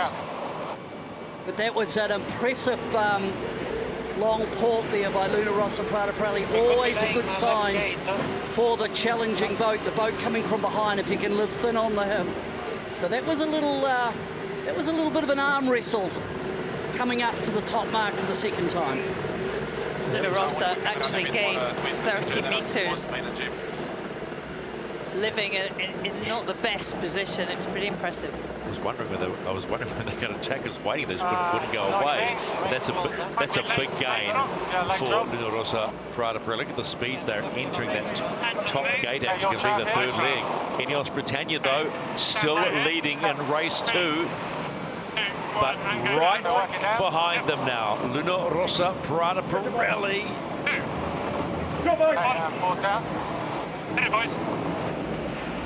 50 knot bear away there by the British. Push now for the cyclaws to retrim the sails. Come on!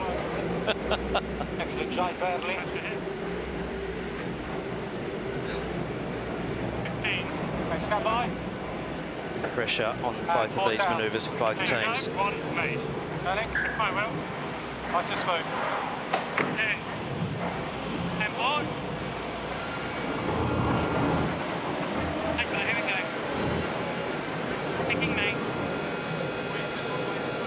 Both boats very, very even in their boat speed.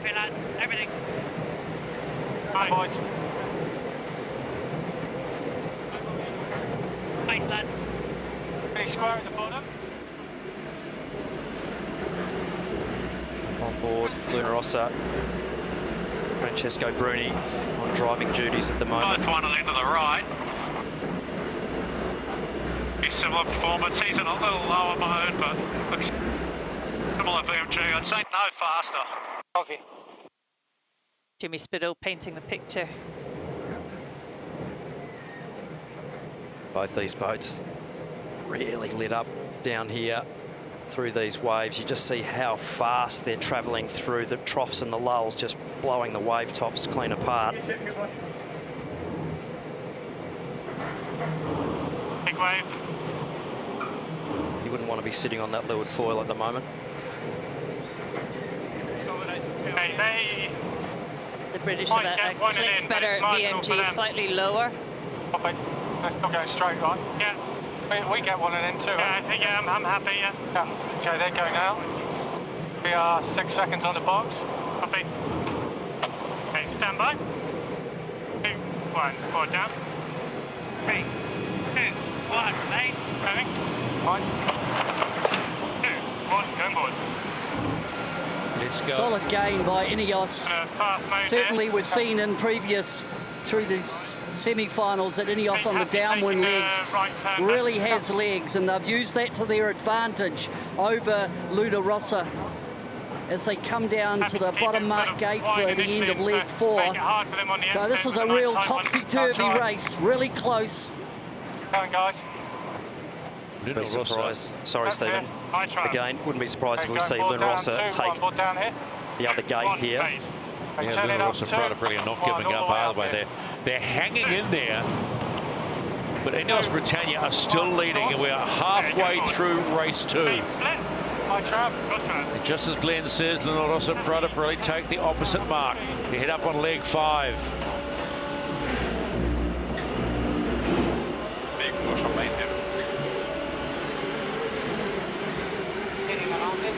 Up with more than what you can. They're not far yet, people. British there, surely looking like they're in really nice pressure up to windward there compared to where the Italians are.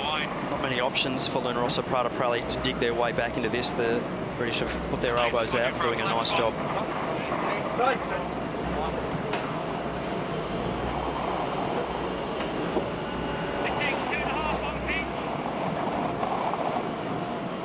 There you have tack. Average shift here.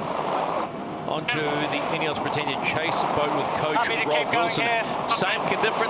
Same conditions, Rob. Different story. What's going on? You know, I think it was a closer start on that one for sure. And we managed to just hit them on that first tack. And then, yeah, we're just putting our elbows out to make it difficult for them to get round. Oh, Robbie, just wondering if you've made any sort of gear changes with the boat in between 2 races. You're obviously going really well. Just wondering if you've made any changes on board. Yeah, there's a few little tweaks. I think it's just stepped up their performance slightly. So it's nice to see they've adapted so quickly. Oh, well done. Carry on. Thank you. Cheers, buddy. Let's go. Freezes in the right here, Ben. Good shit. Feels a little bit like the last race, doesn't it? One boat defending on the other, and the other not, the trailing boat not being able to do too much. The gap is smaller than the last race, but Britannia are defending well. They certainly are, and always nice as a wider team and as a coaching team to analyse the data, make the gear changes, and then see that happening with the sailing team executing the changes made and sailing well. So very nice for the coaches there.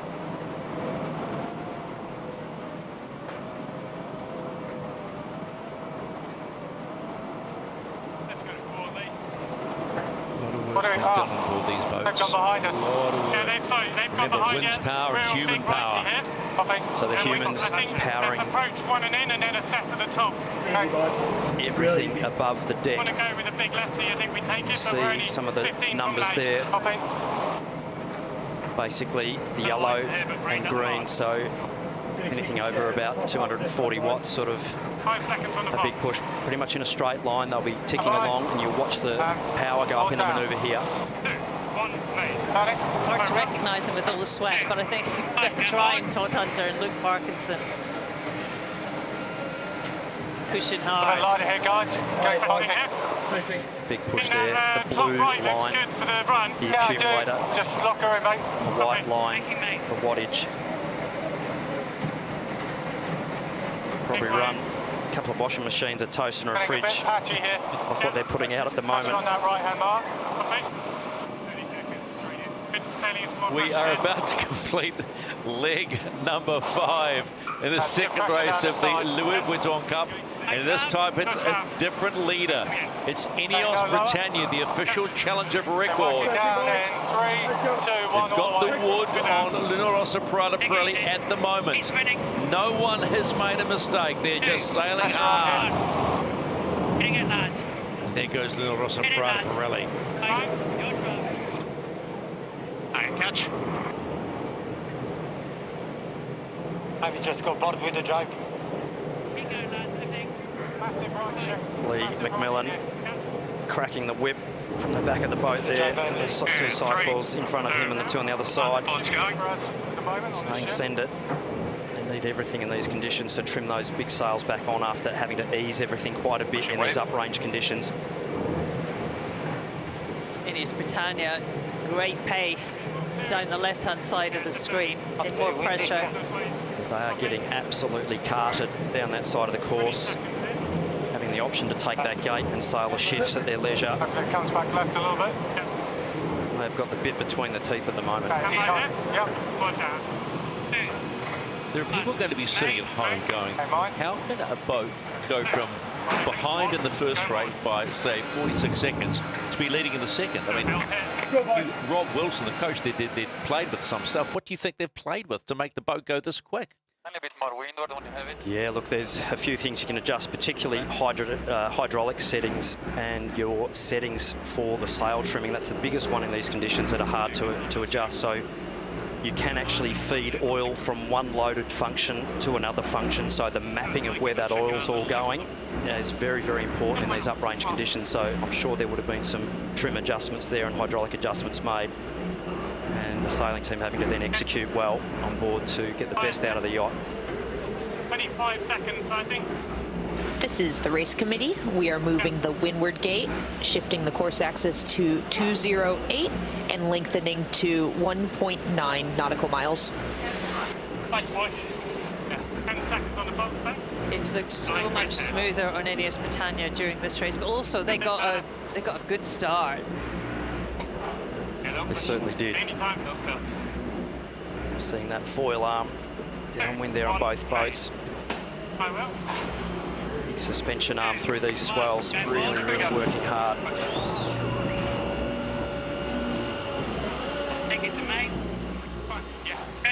Well, right on the edge of ventilation there for the British, getting really high at times. Those big foils hanging on nicely in these rough conditions. Might sound like a broken record, but it's still Emirates Britannia leading as they complete leg number 6. They're 2 legs away from levelling up this cup. Go, Jim. Go, Jim. Go, Jim. Go, Jim. Yeah, big wave. They'll be happy inside the Ineos base, and why wouldn't you be? In comes Luna Rossa.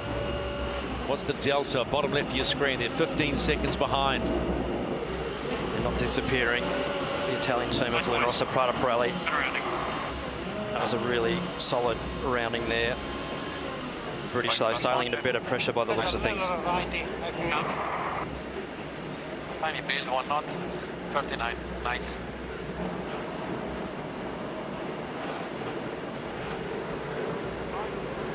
Picture moment. Nice, nearby.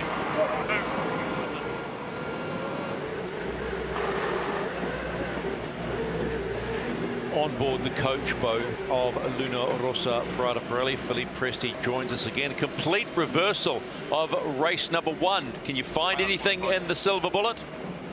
No, you should start ahead is a way easier race, and I think Ineos did a good job just to make the start just good enough so they could hold the lane.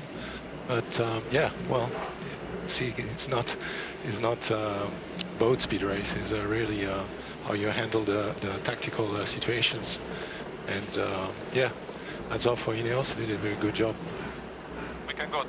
Philippe, Emirates Britannia looks a lot smoother, a lot more in control in this race. Are you surprised by that?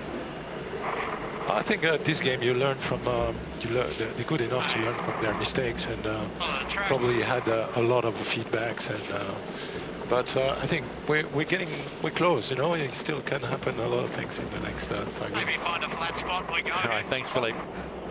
Come back, guys. 3. Brilliant shot there of how rough this sea state is. Boat's doing 40 knots upwind through this swell. Difficult position to tack there. Luna Rossa in that difficult wave state, but they've pulled it off beautifully. We're good for 1 and right. Emirates Britannia defending well, and also defending that right-hand side of the track at the very top of the course, which has been so dominant all day. When you're leading, you get to pick and choose when you tack, and you get to sort of dictate the race. If they go, Ben, or you let them take the extra tacks. Let's put up 1 and then right. Get further up, lads. Lock it in, lads. Good work. Increasing now. See how much Ben Ainsley's getting thrown around in the cockpit there. Doesn't look like much for watching at the TV, but I can guarantee you he'll be white knuckle fever hanging on to the big Britannia. There's quite a lot of G also, isn't there, in the manoeuvres? It certainly is. You see that Cyclaw's getting flicked around behind him. Might be able to go a little fat, standing on them. They look like they're following, Ben. No. A little softer here, but pressure back. Maybe give a little fat in case it goes right to the top. Copy. Happy to call it? Big bear away. It's going to be important. Let's go. 2, 1, 4 down. 2, 1, 8. Panic. I will. Life game board. Luke Parkinson calling this is going to be a big bear away, so they'll be charging the accumulator, making sure they've got full oil reserves available for the trimmers. Most important bear away of the day. Happy to just go right down here, there's not much gate bias. Ineos Britannia approaching the top gate for the very last time on day one of the Louis Vuitton Cup final. Haven't put a foot wrong. They look good in race number 2. Turning down in 3, 2, 1, all the way. And around the mark they go and head home.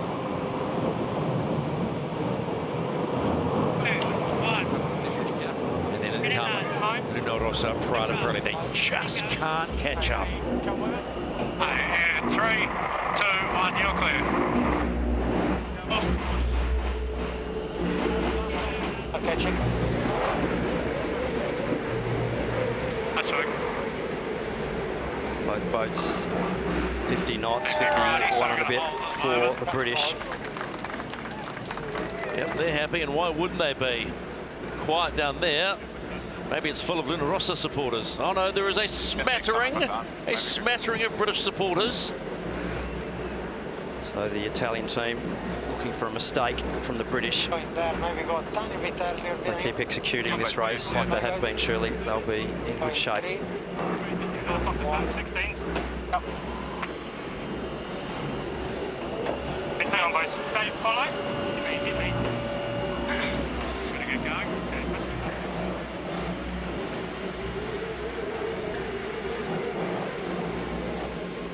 Peter Lester, impressive second race from Ineos. Yeah, absolutely. Nice start and really good defence on that first upwind leg, and then they've capitalised on that. The other thing I think that stood out to me, Ineos in this race has just had a click faster downwind, making about 4 boat lengths each time they've gone on the downwind leg, and that's just given them that buffer that they've been able to extend. I think very even on the upwind leg between the two boats. This is almost echoing Jimmy Spittle in the press conference yesterday, where he said this will be incredibly even, full stop. That's all he said. So the Italian team of Luna Rossa, Prada Pirelli just throwing another jibe in. The British team probably only needing one more jibe to get to the finish, so just enticing possible mistake there from the British, but the British pull this next jibe off, they will be in good shape. Front boys, 20 this way, 20 to a jibe. Push. 1 minute. Not much rudder in the water sometimes. Certainly not, but when it's travelling through the water at 43 knots, it's got plenty of flow over it to have some grip, so British sailing really well. Not much the Italians can do at the moment. Backing down now. It has been a class performance from the official challenger of record, Ineos Britannia, beaten by 46 seconds in race number 1, have responded in kind. And at the end of day 1 in the Louis Vuitton Cup, we are locked up. Britannia get the win. It's 1-all. And that was 2 days ago on Thursday, the opening day of the Louis Vuitton Cup final. We are still waiting for race number 3. We can tell you 3:43 local time for the start of race number 3. As you can see, the clock on the top left of your screen, however large or small your screen is, we're 8:25 and counting to a start. And it's in the last half hour, we've been sort of at the start line, and the feet have been in the blocks, and then they've called us out again to keep going. It is so close. It is so close. You can see the cyclers just staying warmed up, absolutely ready to go. We feel like we're ready to go any moment. It is tricky weather today. The sea temperature is warm. It's 23 degrees. On land, it's 21. So any sort of thermal build is struggling and unstable, but we're so nearly there. We are nearly there. Look at that crowd in the fan zone. They are such a patient bunch of sailing fans, and probably a lot of people have come here for the America's Cup for the first time and having a great time. And man, maybe we could shift our commentary position down there for a day. That would be a bit of fun, wouldn't it? A heck of a lot of fun. Actually, speaking of which, let's go into the water with Peter Lester. Peter, you were confident last time, and that confidence is building slowly amongst that magnificent spectator fleet. We're right on the cusp. It's just, breeze is still unstable. I'm just looking over the land. There's a wee bit of cloud build-up now, a bit of cumulus, so the land is trying to heat.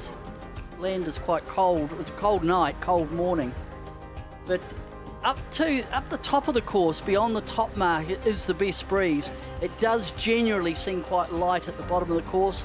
Wind direction's pretty stable at about 185 degrees, but we just need it to come up a click more. Speaking of clicks, you said in our first chat about race one, you thought that Luna Rossa were maybe a click better advantage Luna Rossa. In these conditions, who do you favour? Well, again, you can only go from what we've learnt through the prelims and the Louis Vuitton up till now, and in the light, Luna Rossa have looked strong. But I have no doubt that Ineos would have moded their boat to be strong against Luna Rossa, and you know, we don't know how they'll go together until they get out there and race. The other thing we've got that we've talked about a lot here, Stephen, is the sea state. Right now, it's the sequencing is about every 8 seconds, so the sea state won't be a factor. All right, appreciate the thoughts, buddy. We look forward to that start of race 3. We are so close.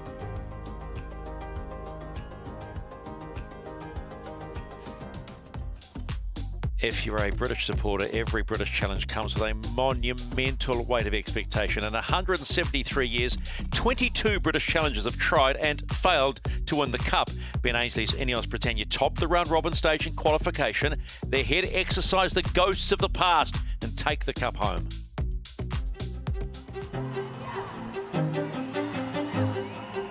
We're here to try and win the America's Cup, so this is just a step in the road, and of course to do that you've got to win the Challenger Series, and we're here now in the final, which is where we want to be, and looking forward to the ultimate challenge against Luna Rossa.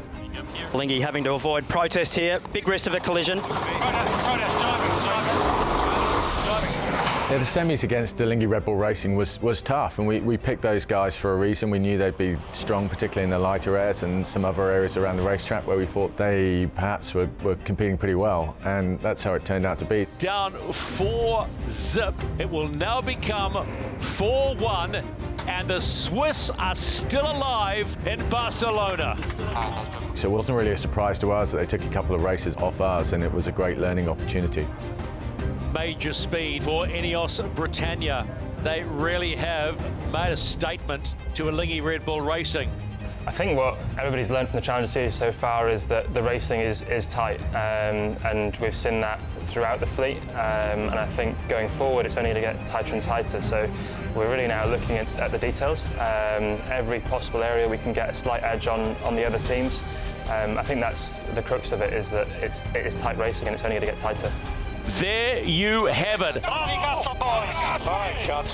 have won their semi-final. They are off to the Louis Vuitton Cup final to face Ineos Britannia. So for the final of the Louis Vuitton Cup, we're up against Luna Rossa Prada Pirelli.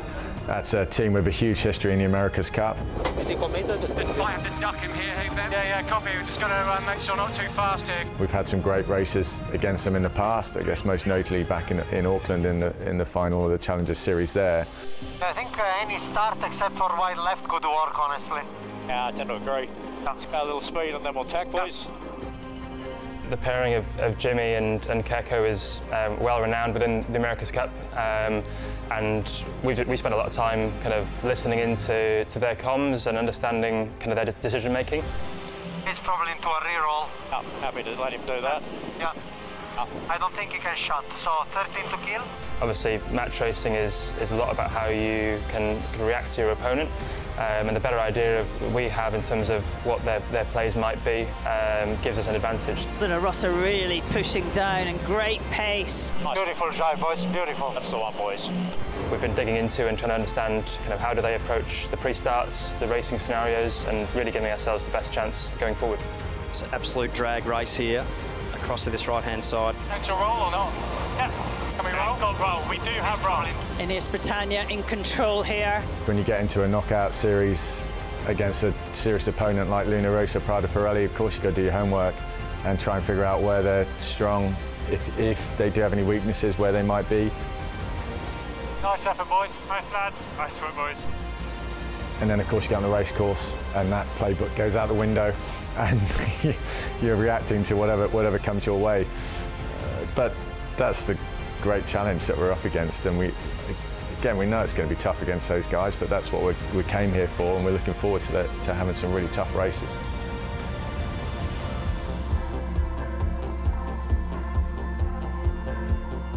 So Ineos Britannia looking forward to the challenge.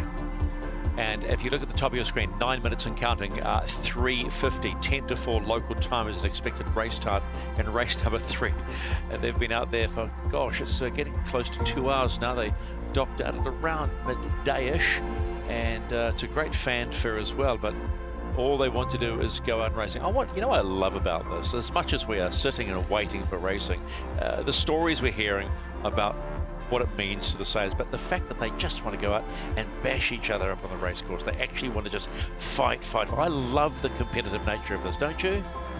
Absolutely. I think that's why you know, as a sportsman, you play sport, you know, because the battles that you can have on the field are absolutely as real as they get. But the nice thing is you can all get back to the beach and back to the base, and you can you know, have a catch up as well and have a talk about it as mates. So all these teams, you know, have known each other for a long time, and I think that's one of the beauties about the America's Cup, is it is one big family that everyone wants to win, and that's the pressure on a lot of people. Both these countries, Italy and Great Britain, have tried a lot to win the Cup and have never done it.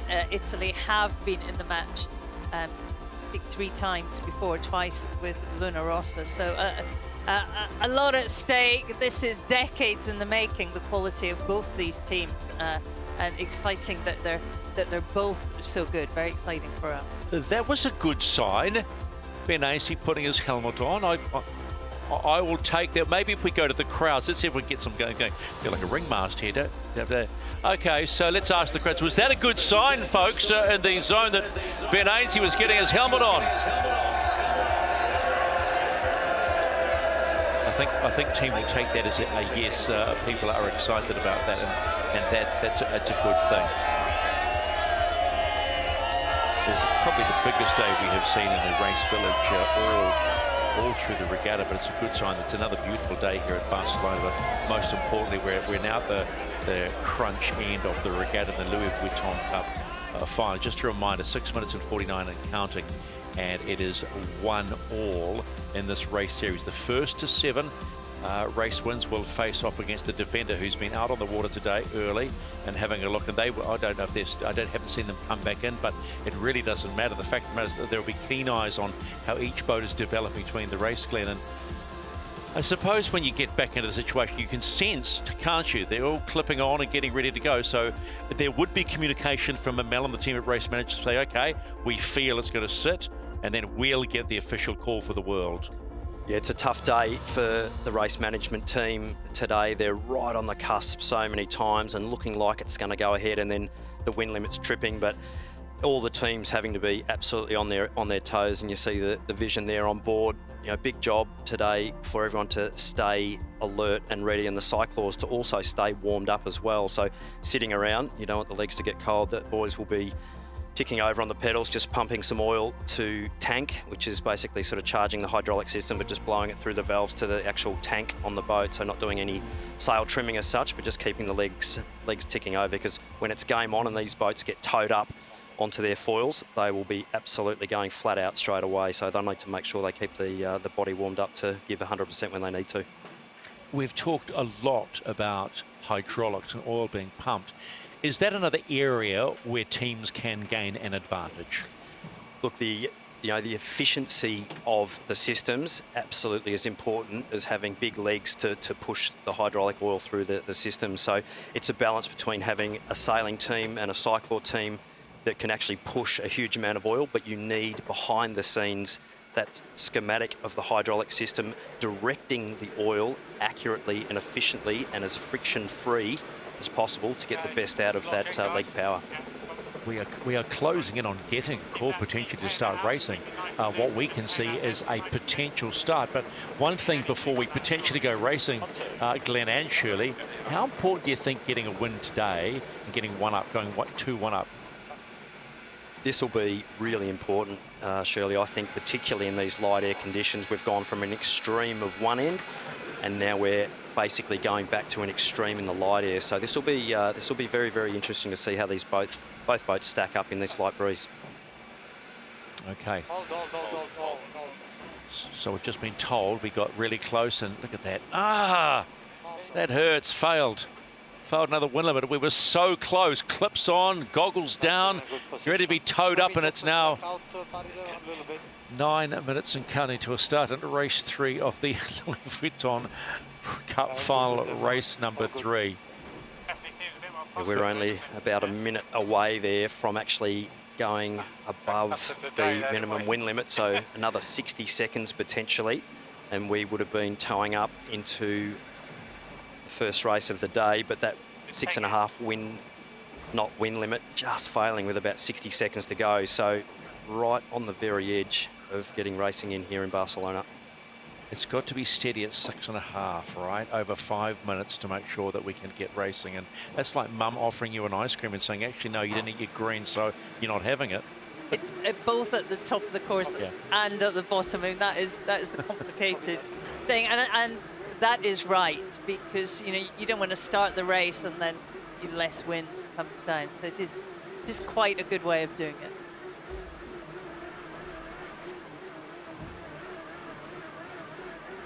Just looking at some of the detailing on board there, Luna Rossa, Prada Pirelli, you know, the teams having really different approach to their crew setup on both boats, Shirley, and the cycling team on Luna Rossa, Prada Pirelli, the 2 aft positions there, sort of top right of screen, powering the sails on board the Silver Bullet, and flight controller sitting forward there, hanging onto the cap shroud there, and the driver sitting behind him, so driver second row, if you like, in the bobsled on that side of the yacht. Ineos Britannia actually taking a slightly different approach to their yacht and on board, so their flight controllers actually sitting in the aft position, or the most rearward position, top left of screen there, and the driver of the boat actually sitting the furthest forward with the 2 cyclor positions in the middle. So Ledden Mon there on control of the handlebars on the port side of the yacht, and the 2 boys behind him really having to do the powering of the sail. So above the deck, everything powered by the cyclor, so all the sail controls powered by human, and all the foil controls, both the cant, the foil flaps and the rudder rake, actually powered by battery. So Ben Ainsley there on starboard talking about what's happening further up the course, but at the moment we're well and truly under the minimum wind limit, watching the wind on the course now. So 6 minutes and 13 and counting to the start of race 3. We have been on the edge. This is the race committee. We have failed the wind limit. Start time is now 1600. Confirmation then from Mel and race management. It's now a 4 p.m. start. A 4 p.m. start. Cross everything you've got, toes, fingers, eyes, whatever, that we can go racing at 4 o'clock for race 3 in the Louis Vuitton Cup. You know what, we're looking at Luna Rossa, and we love Francesco Bruni. Takes a lot to impress him. The 3-time Olympians won 7 world, 5 European, and 15 Italian championships. But nothing, absolutely nothing, excites the charismatic and passionate Italian quite like foiling.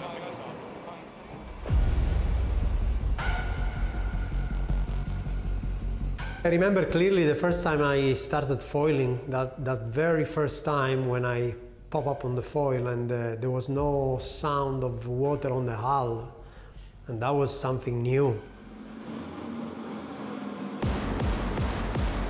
And I was like, wow, what is this? And I still remember that little moment, and then I was addicted after that.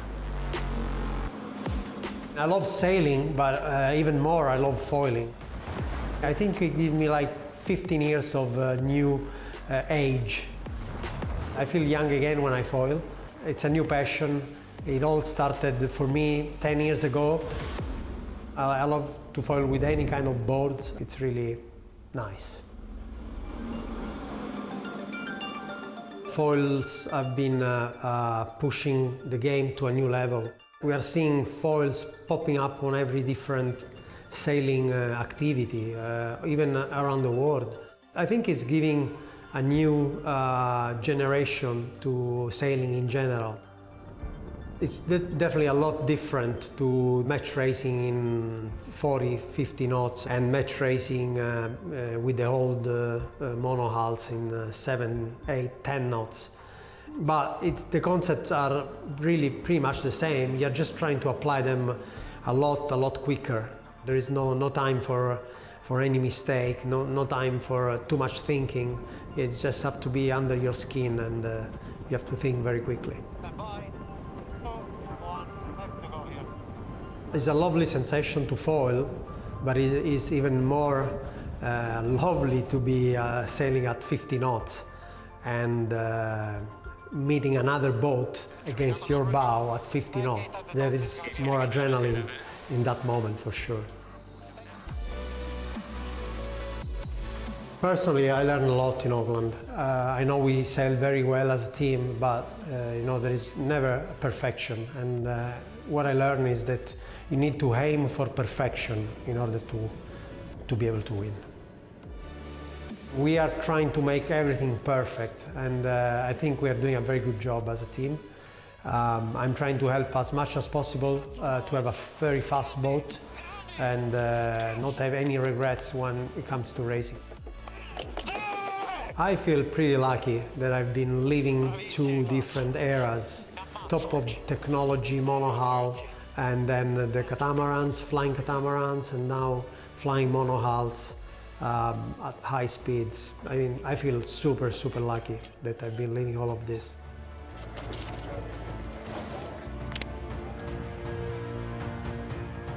You gotta love him, the man they call Keko, Francesco Bruni. He wears his heart on his sleeve. He's very transparent between win and loss. It's almost as if he's had his guts ripped out when they have a loss, and when he's winning, it's like, yep, I've had a great day out. He's a good cat. He's great. I mean, and such an experienced sailor in all kinds of boats. But I think here he's been slightly different. He's been more composed, less kind of emotional and up and down. Definitely there's a clinicalness around this entire team that perhaps we didn't see in Auckland. He can ride a dirt bike pretty well as well, Francesco. Known a lot of the guys here for quite a long time, and certainly Francesco done a huge amount of yachting over the years, Olympics, World Championships. Handy on the boat, but also handy on two wheels as well, as most Italians are. And as we love watching a lot of our motorsport over the years, we're all into it together. Jimmy Spithill also on the handlebars on the other side doesn't mind a bit of dirt bike riding as well. So high-speed sports where you've got to be in tune with what you're doing at high speed. That hand-eye coordination, absolutely critical with these types of boats. And as we see this younger generation coming through on the AC40s, how quickly do the decision-making processes need to happen, and your dexterity with what you're doing from what you're seeing to then actually doing it physically. It's just getting quicker and quicker. So some of the best in the business here, but a lot of experience as well over the years. I think the one thing that I love about Keko is the fact that sport needs personalities. Any sport needs personalities, particularly at a high level, rather than being, coming out and reading off the script that people have given them. And I love that about him. His passion is just there. This is the race committee. We have failed the win limit. The start time is now 16:05. So, just as we thought we were going to go, we're not going to go. So 4:05 local time. But you were going to say something about Keko, I think, yeah? Well, I was going to say, yeah, can't say about the wind. But no, look, absolutely, you know, the human element is a really big factor. And these boats, as spectacular as they are, would be very, very boring if they were sailing around by themselves without any humans on board, as would a Formula One car or a MotoGP bike. I think the human element brings a massive amount to the sport, and I think the personalities, the battles behind the scenes are very, very important. And I think these boats, while they could sail themselves off the dock now with the technology we have, like driverless cars, they could actually sail around the track being controlled from a control centre. The human element, very important. Now let's talk about the wider team, shall we? To call Luke Parkinson competitive is probably an understatement. The cycler lives and breathes to race the world's best. Practice is hard, but losing is worse, which is why the self-confessed adrenaline junkie pushes himself to the limit. Back for my third America's Cup, another crack at the old mug, and yeah, super excited, and it's really nice to be back with the same team and have, you know, growing continuity with a similar group of people. Sailed all my life, well, as long as I can remember anyway. I think the Cup really started to become attractive when the famous Alinghi catamaran and the Oracle trimaran sort of came onto the scene. Race 2 America's Cup 33 underway. What a dramatic start. To me, those boats just stood out as, you know, revolutionary, kind of started to change the sport really quickly.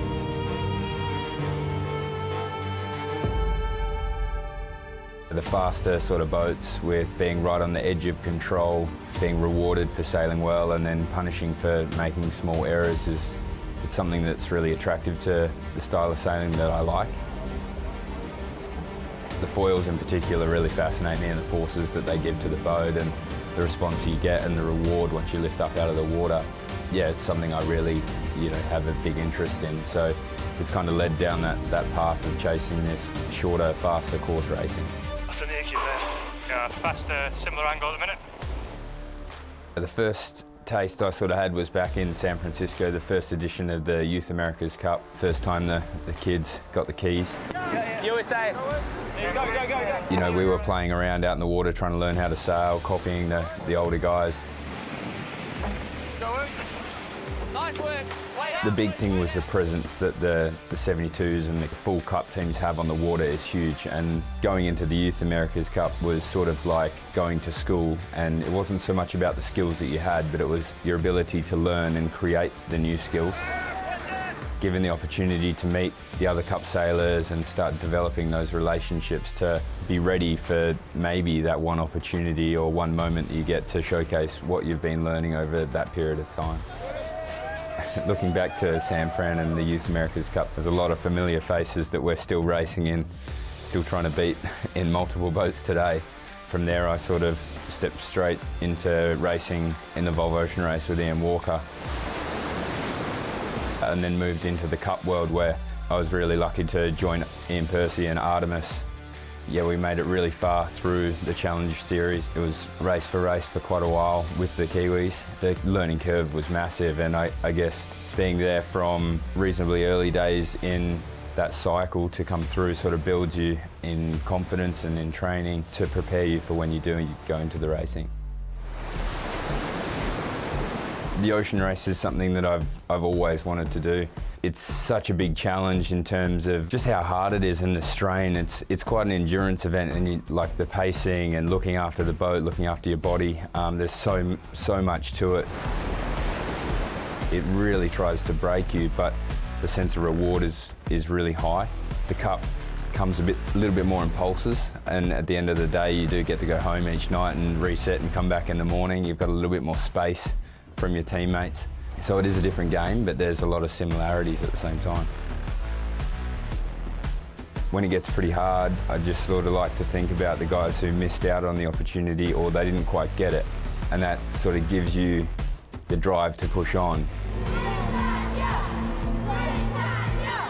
If you don't do as much as you can, you're kind of letting all those people down. You're away from family and friends and all those things that you're giving up, and those sacrifices, they're all things that you've traded off to have the opportunity, and you sort of owe it to them and yourself and all the things that you've given up to to do it, so you may as well do it properly.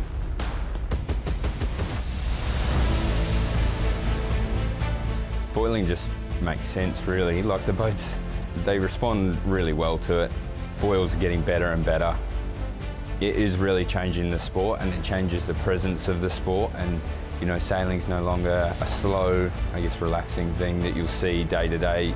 You know, people can go out in the water and say, whoa, what was that just went flying past? So, you know, there's still definitely a place for displacement sailing and planing sailing as well, but having that, you know, the foils and lifting up and that different sort of appearance and speed definitely attracts more people to our sport, which is, I think, is key. Good breeze between us and the mark. Yeah, nice.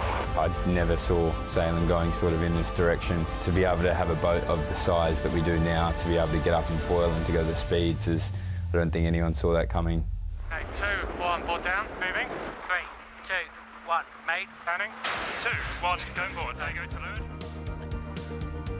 A lovely insight into one of the cyclors on Ineos Britannia, Luke Parker. We'll just call him Parker. Everybody calls him Parker. I loved his idea about the foiling and changing the presence of the sport, but good guy. Yeah, and you'd have him on any boat. You could see he's been on every boat. You know, he won the Volvo Ocean Race, you know, crewed around the world race in 2015 with Ian Walker. He was on Artemis, and sailing fans will remember actually in the final of the Challenger Series, Nathan Outridge, the driver, fell in, and he had to steer the boat from his grinding position. I mean, he's proper all-round, amazing sailor and tremendous athlete. Yeah, big hi to the Parkinson family. Sailed with Luke a lot of the time over the years, but also with his sister Tess as well at the 2008 Olympics, where she won a gold medal, like you, Shirley, and a great sailing family and a lot of experience. But Luke's certainly been, you know, one of the standouts over the years, sailing a lot of different boats and being at the top level of all of those. So fantastic on skiffs, dinghies, sailed the super foiler, and absolutely one of the nicest blokes you'd ever meet. We have just failed the Willamette, but the Maxi regatta is going on up there, and man, I think I saw this one go out. This is just beautiful, isn't it? Some absolutely big gear there. The big J0s or code zeros there on board, both those Maxis, and you know, really nice performance upwind, but only doing about sort of 7 or 8 to 10 knots upwind, where the AC boats are around about 30, but fantastic. Great to see all the different disciplines of boats being represented, and a lot of racing on these boats over the years has been super tight and absolutely big gear. Yeah, it is graceful to watch. The 12 metres have had their regatta. These are the Maxis, and the J classes are still to come. And those monsters, those behemoths, that will be another sight. But it really just looks, oh, take me out there, just relax. So many of the big classes wanted to come and be part of what is an incredible summer, and so it's great to see them here. So we are still waiting for a start in race number 3 of the Louis Vuitton Cup final. Pete, what does it look like on the water from where you are sitting with your feet up? It looks promising. The average wind speed is actually up over 8 knots, but what's happening, because the air is actually quite unstable, we have these big lulls, these big flat spots, and that's what's tripping the minimum wind limit all the time. Right now, I look up the course, it looks actually pretty nice breeze, but we just need it to be a little bit more stable. And certainly looking at the Luna Rossa guys right next to us here, they're ready to rock and roll. I'm sure they want to get a race off. Did you want to jump onto one of those Maxis, mate? Did you have that feeling in you? Oh, no, that's too big for me, mate. I'm just a little fella. I hope you're a little fella with your shorts still on, mate. You'll be in big trouble. I can assure you, Glenn, my shorts are still on. Let's not go into this conversation. We'll get ourselves into trouble. Mate, if you go home with a burnt undercarriage, you'll be in big trouble from the bride, mate. So keep your nuts on. Oh, dear me. Right, moving along, under 6 minutes to play to get going. As you can see, the white line you can see is the average at the top mark, and the green is the average at the bottom mark. That's the key. They need to be above 6.5 or 6.5 consistently over 5 minutes. And that, well, sat carefully, looks promising. Yeah, this will be a bit of a rinse and repeat for all the teams. They'll be going, okay, well, here we go again. Are we going to make the win limit? And the crowd there hoping like we will. Ciao, everybody. Hoping that we will be able to get this racing away and that we will make this win limit. So a bit more promising, slightly better signs of the breeze coming down the course. So hopefully we can make this win limit over the next couple of minutes and we will see some racing shortly here in Barcelona. So this is probably the most encouraging sign we have seen so far to get going racing. It's been a wait, but the wait is always worth it when we talk about this AC75 boat, the speeds they can do, and also how important today is, because it's 1-all. You would like to go into the next day, whatever team you are, with an advantage.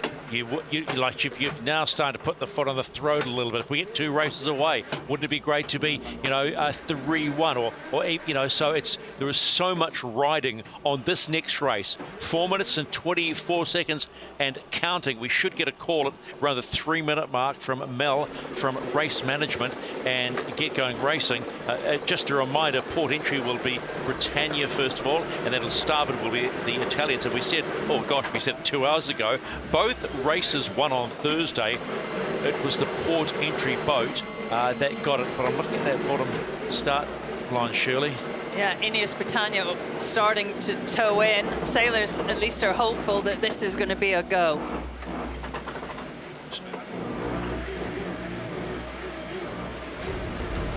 So getting close, Britannia against Luna Rossa.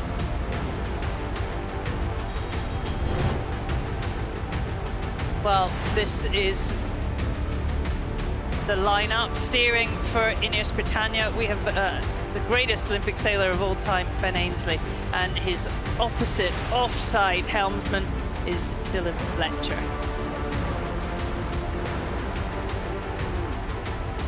Francesco Bruni, James Spithill there on the wheels, and Molinari and Tessé flying the boat. Boltolini, Gabbia, Rossetti and Liuzzi on the pumps.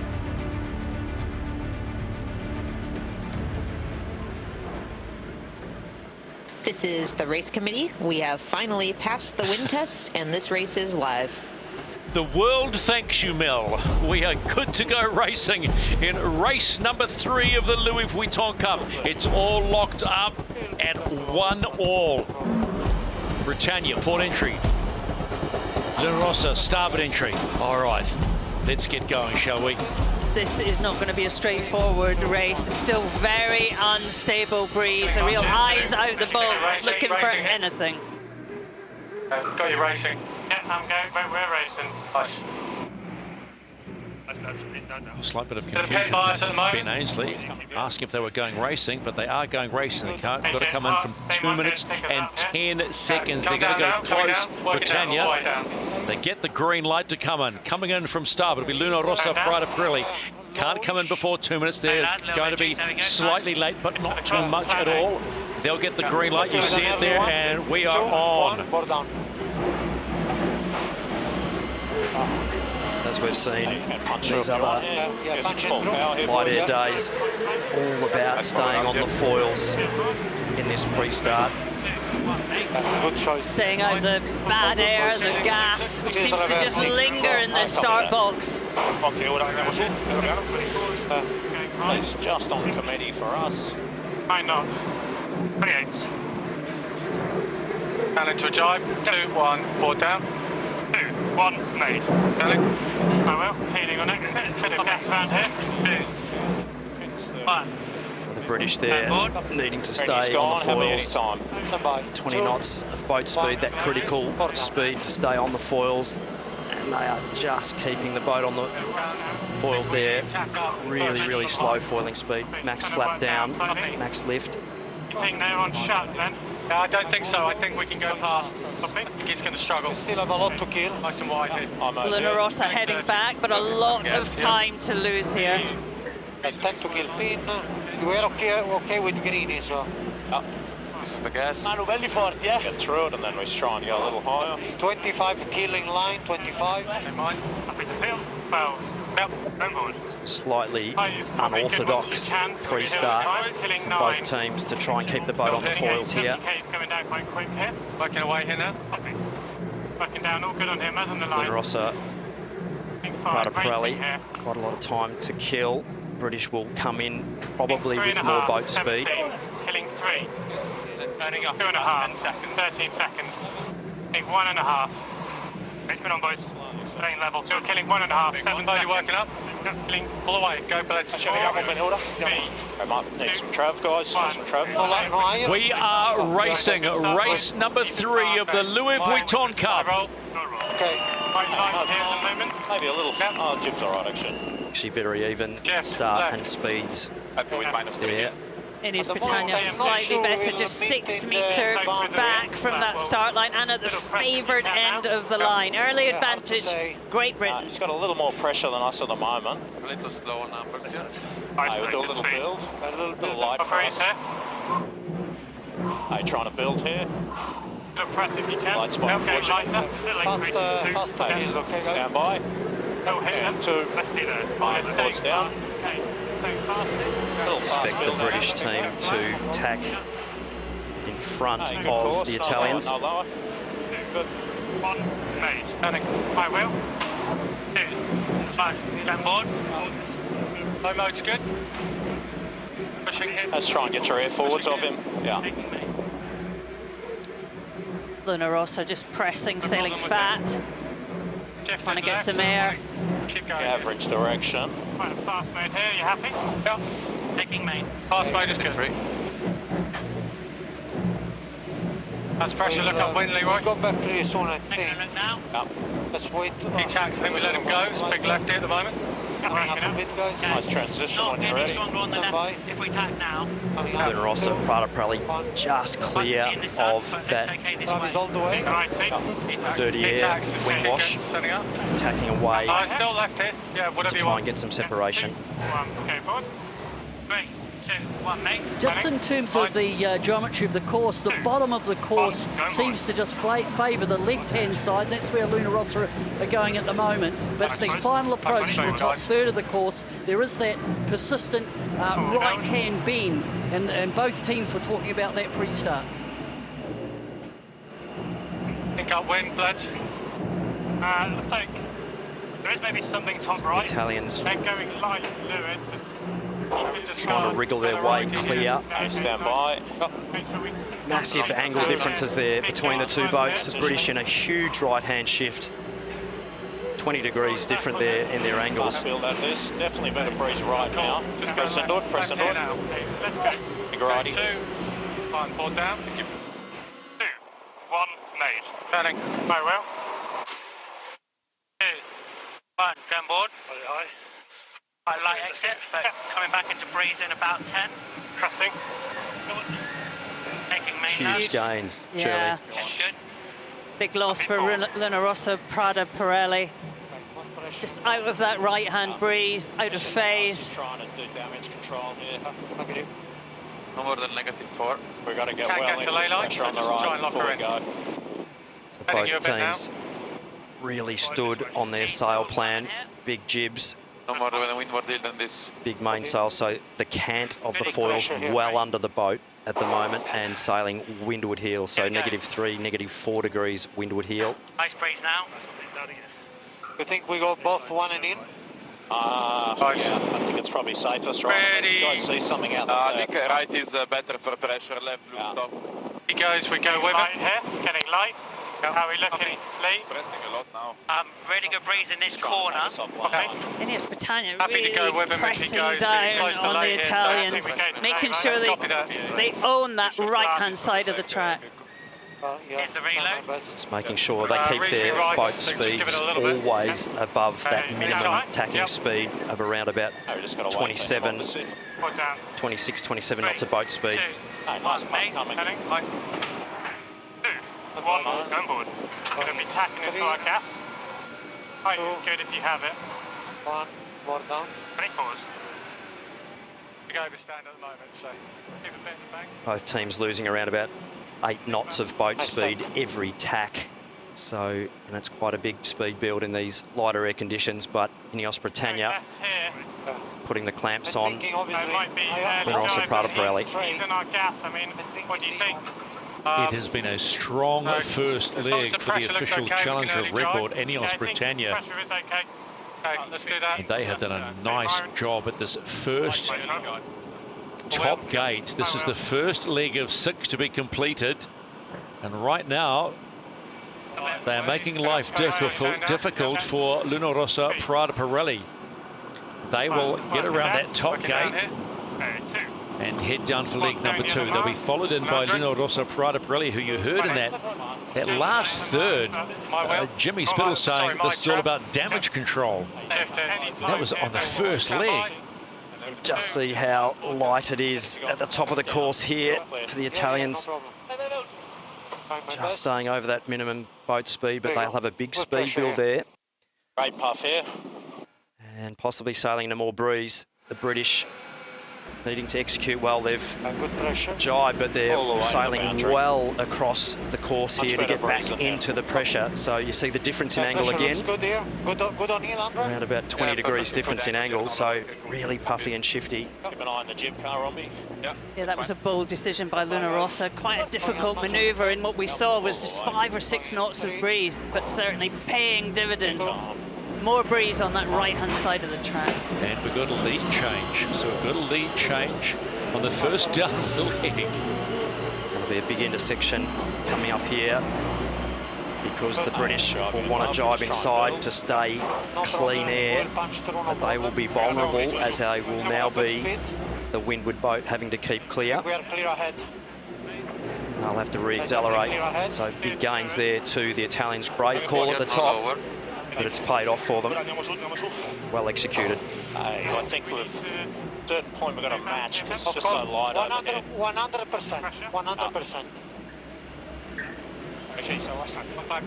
Yeah, big rap there for their weather team on Luna Rossa Prada Pirelli. They talked that through pre the start, that to do the top mark approach from the right and then go back over to the shore side, so the left hand looking down the course out to the boundary first jibe, and they did that beautifully to grab the lead. They are trying to jibe to leeward there now.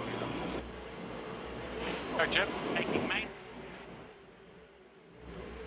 This is the race committee. We are moving the windward gate, shortening the course to 1.4 nautical miles and shifting the axis to 192. To mode here, Ben. Yep. Normal numbers here, just coming random at the moment. 20 seconds here.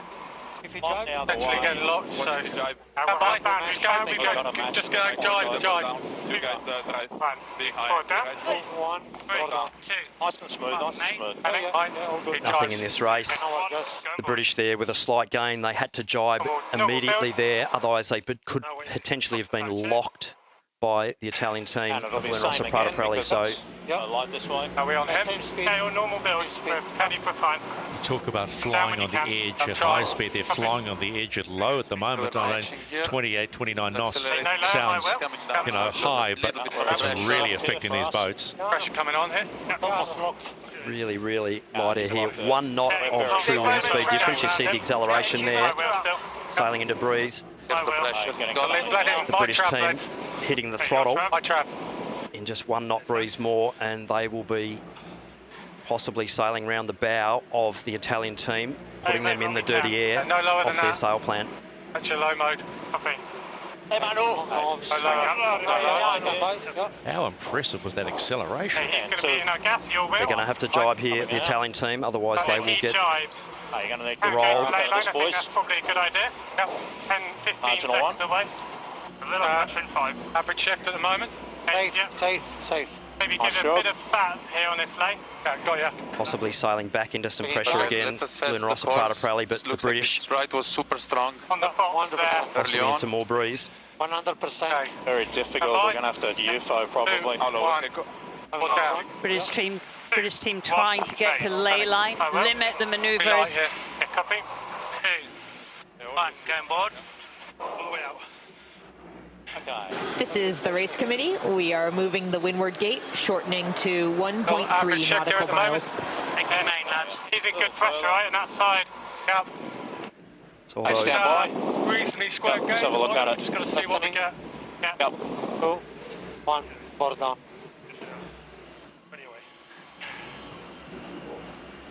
Though both teams sailing over 30 knots at boat Right, speed. okay, David, so... Oh, they've lost the rudder, Luna Rossa. Yeah, that's good. They're in big trouble. I think we just hang one in right here. Got it back. Yep. Big pump on the trav here. Okay. The cool voice of Jimmy Spittle. Nice board there. Just Now on we just the got to edge think of about the saving approach that. now. I think you will get there. You will get to the right if you want. They will take I think also, the right turn. we've got to do that. Also the left one. Oh, the left's open. Okay, I think we take the left one. Left Big gate. save by Luna Rossa Prada. It's a little more even now, but we go left either way. You call the board drop. Britannia. First the top, first the bottom. 2 legs done, 4 to go. Keeping the speed on here. Yeah, let's go when we can. Yeah, just trying to get some speed. Luna Rossa around the bottom gate. This one's so hard to call, but there you see an example. One small mistake. How costly will that one mistake be? Nice pressure here. 1 knot of boat speed. You got 35. Difference between the bottom rounding speeds there of both teams, but it's the true wind speed across the water that they'll be looking for. Hey guys, coming up to 20 seconds, so start thinking about speed. Speed here. Pick this speed. 3, 2, 1, more down.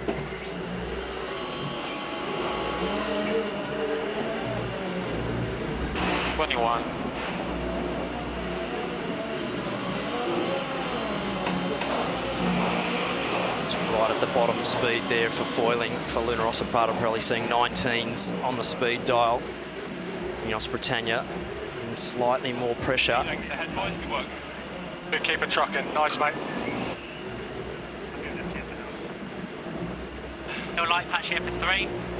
Big, deep stood mainsails in these conditions, so a lot of rudder load on board both boats at the moment. So those skinny little rudders right on the edge of grip. So trimmer's having to do a big job to make sure that the helmsman's got enough rudder immersion to not spin out. Quite a lot of windward heel as well, adding to the power. 3, 2, 1, 8. Heading. 1, 2, 1. Going forward.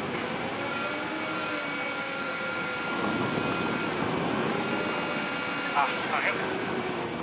A little bunny hop there. Okay, speed's coming. Okay, how's that pressure looking, lads? Yeah, it's still looking as there.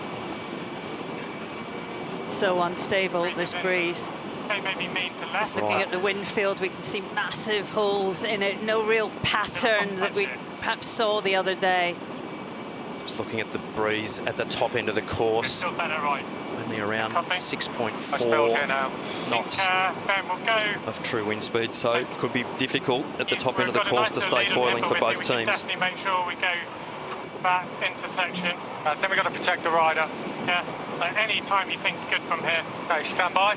Yeah. Listening to the discussion between Ben Ainsley and Dylan Fletcher. And board. Plan to protect the right. Turning. Very well. 2, 1. Stand board.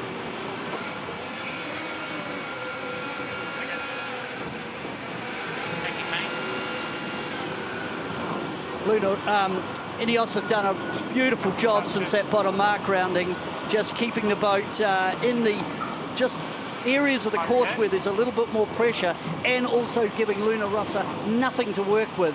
Very impressive, and the boat looks really comfortable. They look evenly matched in this. This top mark approach, again, crucial. It does look, we're on the right-hand side at the moment. I think pressure-wise, the right-hand approach will be favoured. How's Jibble up, all right? That's good. Good pressure here. Okay, taking Conno. British having to speed build. They need to be getting up to 26, 27 knots of boat speed before their next manoeuvre. Otherwise, they will fall off their foils. Stand by. Yep. 2, 1. Board down. 3, 2, 1, 8. Heading. 5. 2. Put out of this. 1. Going forward. The gauges. Hang up. 20 waters. In the free. Forward boat might be overreading here, Ben, on wind speed. Copy that. Trims, bleds. Nice tacks on board both boats there for both teams. Nicely. Getting a puff here. Building speed for the tacks. Looks better on the right. I think we take speed, then probably we go back. Really on the edge of this boundary. The difference between the gusts and miles. Currently 2.5 knots, which is a world of difference. Percentage-wise, the difference between even 1 knot in this bottom end range is just massive for thrust. So speed squared for the power on the sail. So 1 knot more, huge amount more pressure power. back in 10. We're just going to go all the way here, guys. Trying to get this puff. Every time they intersect behind Luna Rossa Prata, probably having to sail through a line of dirty air. Even though they're crisscrossing, they still have to sail through that turbulent air of Ineos Britannia. So always just on the back foot. And the British not giving them any breathing room. 15 seconds right turn. Ineos Britannia Look coming to the amazing top down this right-hand gate side, but I think to we've got to complete go for the it. halfway point. 3 legs will have been done. My wheel here. And they're doing a beautiful job at this point in challenging conditions. Working away here. 3 legs done 2, 1, for slowly down. Ineos Britannia. Your wheel. Extending the gap on Luna Rossa Prata Pirelli. Very, very different bear away to race day 1, where they would have been off at 50 knots, almost facing straight down the course. Now they are 90 degrees. Go for your best moment here. And they will need to do everything to pull off this jibe. Yeah, nice. Work it down. Yeah, looks good on the bow here now. Yeah, all the way here. Okay. Stand by. Good boat speed for this manoeuvre. Yeah, nice.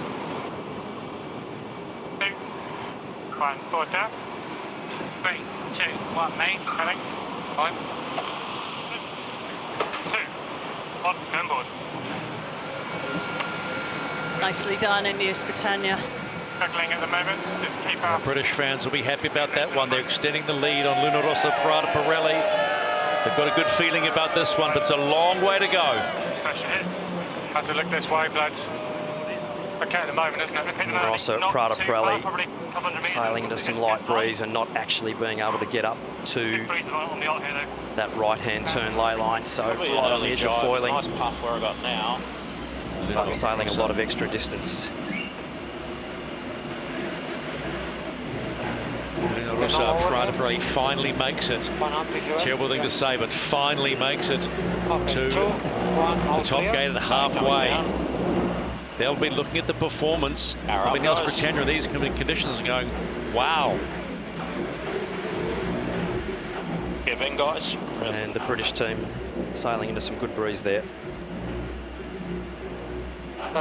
This is the race committee. We are moving the windward gate, shortening the course to 1.2 nautical miles and shifting the axis to 188.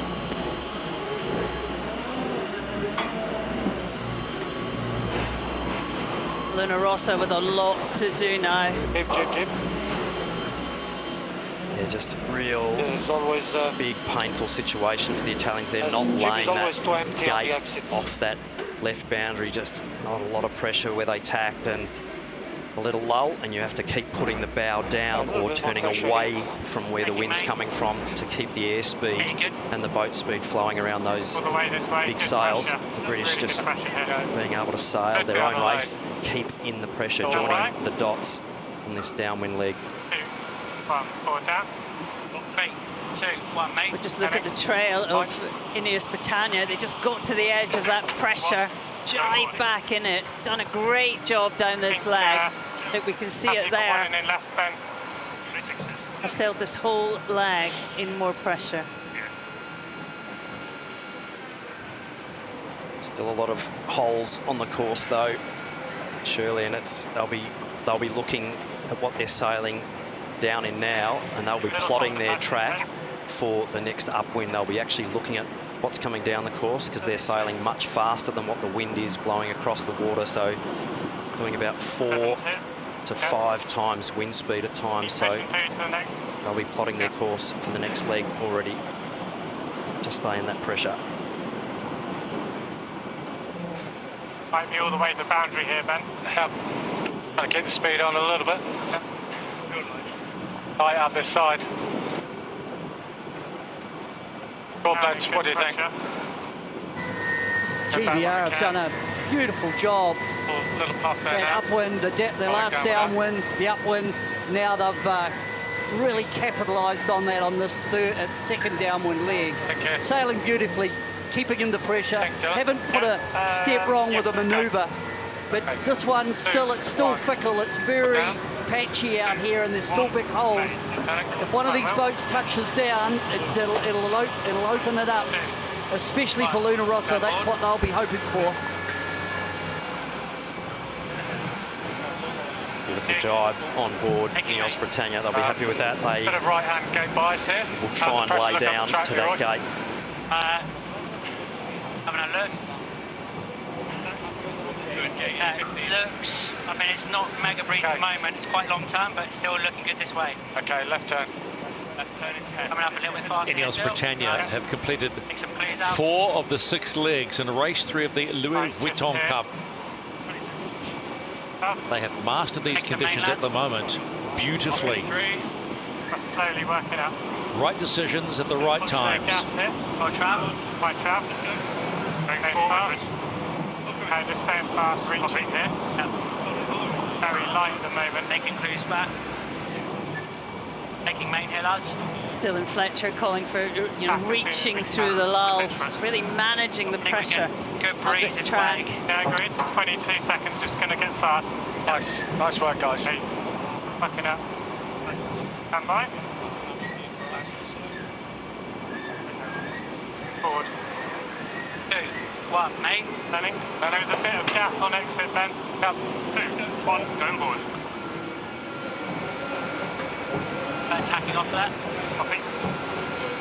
So where that trail is of Luna Rossa Prada Pirelli, it'll be the first line of gas, and then the second line will come down from their other jibe. What you want? Unavoidable. Luna Rossa having to execute well. Luna Rossa Prada Pirelli. Oh, it's tough out there. The Italian boat gets around and heads up for leg number 5 of 6. Is Mother Nature going to play a big part in this one? There's still another twist in this race. Hey, 35. Little puff coming out. So the wind field there. Both teams just on your side, needing to go across to that pressure on the right-hand side. So the Italians now having to accelerate, put the bow down, make sure they get the tack in. Good pressure here. All the way. Stand by, guys. Going in. 3, 2, 1. Good pressure on exit.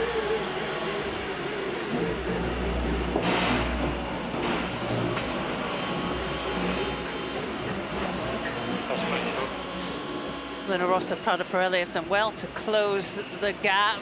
Oh, the British, Shirley, I think they're on the edge of foiling speed. Here we go, bit of pressure. Hey, main lads, one lad. They're doing everything they can. 19s. Full power here on the sail plan. Can they keep the boat on the foils?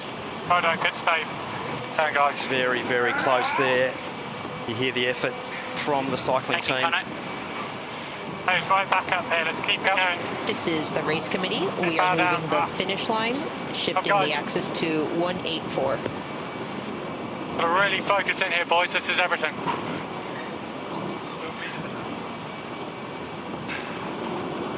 Ben Ainsley summing it up well. They have to keep on the foils. Luna Rossa is prowling. Like better pressure coming onto you. Yeah. Make sure I got the speed for the tack pressing. Nice. Stand by here. Copy. Come forward down. 3, 2, 1, mate. Heading. 5.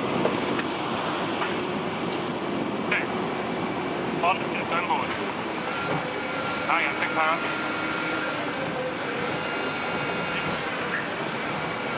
Nice attack by Ineos. It's very light over on this right-hand side, and they came in, they had plenty of speed on, and they did that manoeuvre. That was right at the bottom end for Ineos, but they pulled it off. They've sailed a great race. Oh, and Luna Rossa, Prada Pirelli off the foils on the left-hand side of the course. I think just trying to stay without taking off angle, guys. Where's the next path, guys? Can you see? Past him, but nothing on the left. Should we sail up to it, or what do you think's the quickest way to it? Maybe coming up a little bit here. Maybe the canteen here, see how you feel.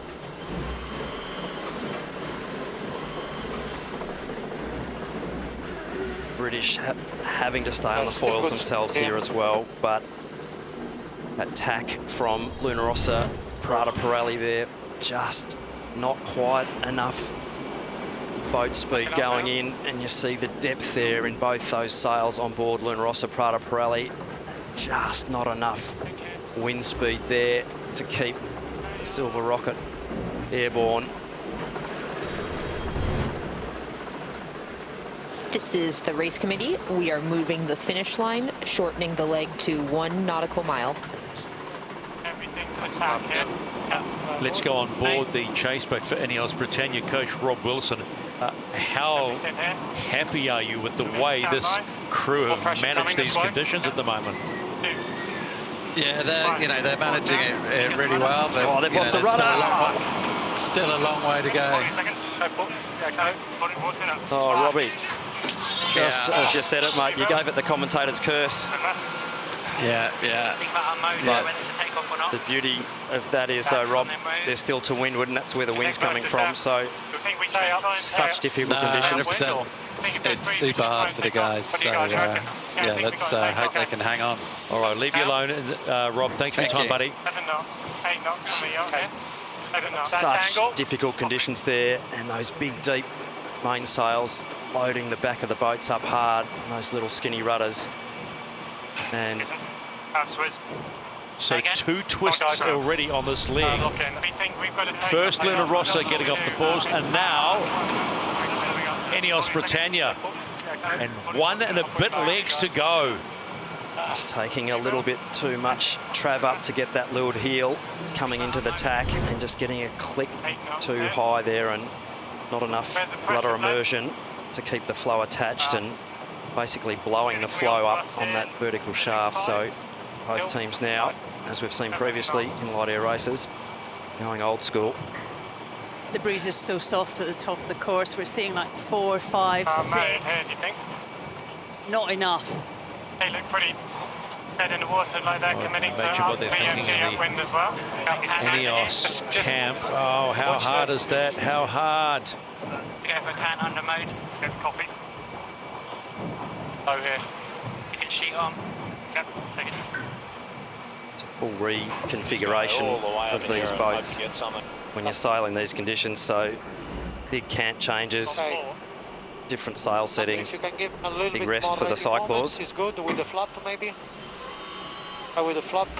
A glimmer of hope acceleration for Luna Rossa. Give me a little bit more flap. Just maybe. a glimmer. There's quite a distance to haul in. Nice.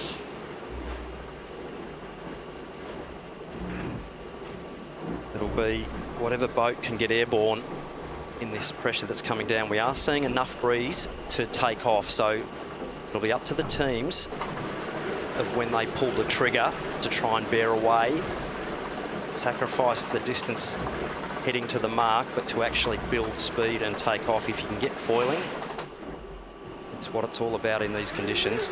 And once you're foiling, you can turn that extra speed and energy into the direction that you want to go. We have 16 minutes. You got a feel for Ineos when they were getting themselves out of the position. And the cyclists were absolutely giving them the raw power to stay up. We just heard Dylan Fletcher do a time check for 16 minutes to finish the race. I don't believe so, Paul, no.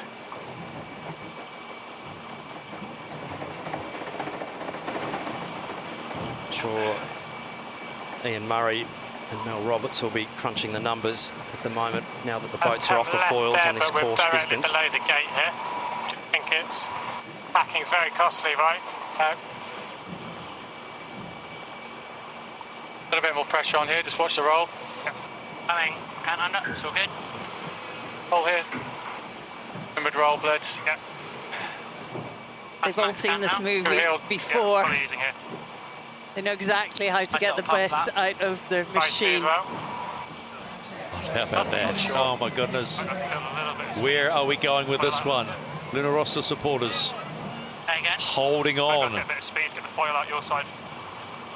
And a struggle to Most exciting 7-knot yacht racing that you'll see at the moment. Something over here, it's just outside the course.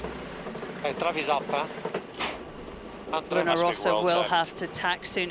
It's quite hard in these conditions with the restriction of the racetrack. Just kind of get a bit of runway to get going, and then you have to manoeuvre. This will be the slowest roll tack the world has ever seen, and like trying to twist a railway locomotive on train tracks. These big boats not designed to tack at slow speed. Hi, Jim. Don't often get to watch the bubbles go by on an AC75. What's not coming up? The Vuitton final. Boat speed under 2 knots now on Luna Rossa. Hey. You cancel. Hey, Umbi, you come in on your cant and I'll keep going up. Pull it down. Hey, my jib looks a little in to me. I think we've got a car out here. Car out. See how light it is on the water there at the moment.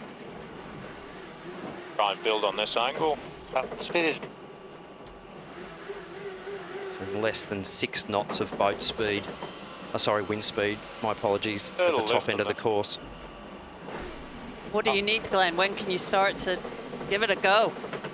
You need to be really seeing some 6.5s and 7s to entice the teams to keep building speed, but you can't see a lull in that acceleration phase, and it's about a 30 to 40 second speed build to actually get the boat to take off in those light conditions. Copy. Okay, here we go, tacking. Yep, trim's nuts. Hands on the move this side. So if you were just joining us now, this is race 3 of the Louis Vuitton Cup final that was going along in very light conditions beautifully. And that boat there, Ineos Britannia, was doing a magnificent job. And then, boomfa. What happened was that Luna Rossa had fallen off the fours moments before. Just let me get my cam, mate. They came into attack and went off the fours as well. So this is the 5th leg of 6. And they're working against time now. Guys, go, Jim. There'll be close to 13 or so minutes left available to complete the race. If we don't finish the race in that time, it's a no result. And it's all locked up at 1-1 in the Louis Vuitton Cup final. Good VM, Jim, boys. So Ineos pretty well on ley line to that top mark gate, but this is where the fun starts, because you think it's hard getting upwind, wait till they try and go downwind, not on the foils. This wind, I can't see any more wind around us. It's not going to improve, but getting the boat downwind is so difficult, and they'll be just going zigzagging across the course, going downwind, as well as looking for a puff to get the boat back up on the foils. Then they're also battling the time limit, so there's plenty left in this one yet.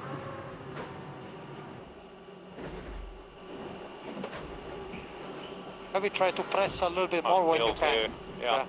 Luna Rossa, Prada Pirelli will be hoping that time speeds up and this race ends before the British team can we're going on with the comms again, Roydell, if you could sort that out for us, thanks. On now.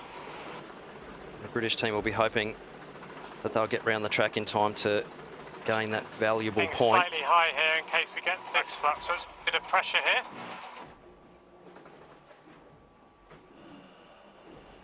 Ineos Britannia actually moving quite well, 7 knots of boat speed. But as Pete said, the struggle really comes on the next leg.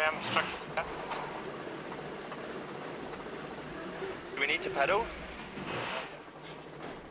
So there might be some pressure coming down here, just above the windward gate. Right.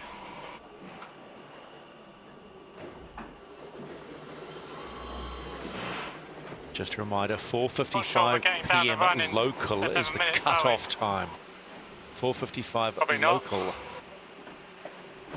Whether what it changes with our 11 minutes away.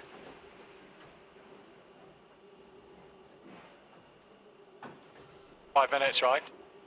Okay. 45 minutes, right? The time. Yeah. Doesn't look like it's quite enough. I don't know. There's something just coming on this right gate, isn't there? Yeah, but we're also at 5.5 knots here.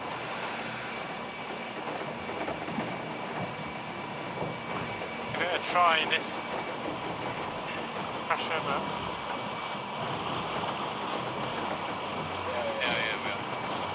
transition to I'm trying to think about being in a position with a can to be able to do it. Right now we'd have to do a big transition.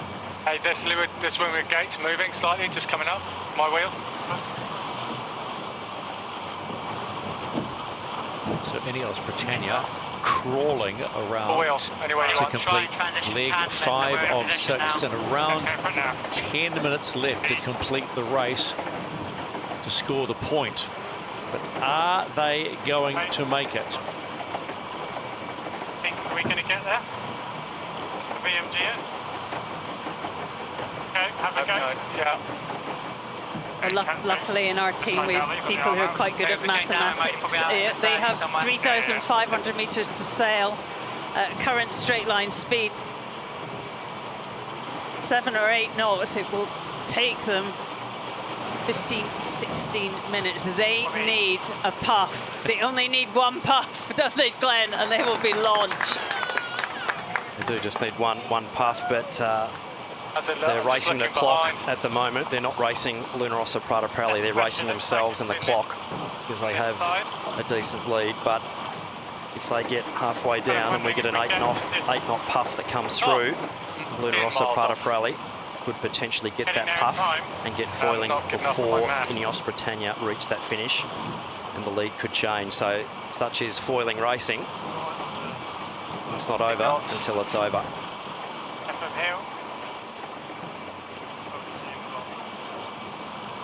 So I'm just trying to explain that. Once Luna Rossa Prata Prali are closer to the wind than what the British are, they will potentially have the first chance to get into that new breeze if it comes down. Look at the top left of your screen. You can see that's what's left in this race. 8 minutes and counting to find a winner. If that expires and they haven't crossed the finish line, no result, and we do it all again.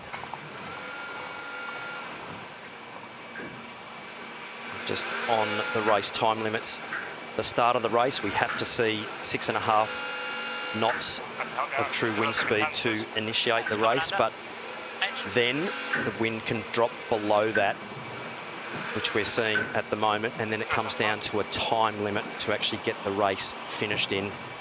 So even if it gets to 2 knots or 1 knot or no knots of true wind speed, it's the time limit that then dictates whether that race stays alive or finishes.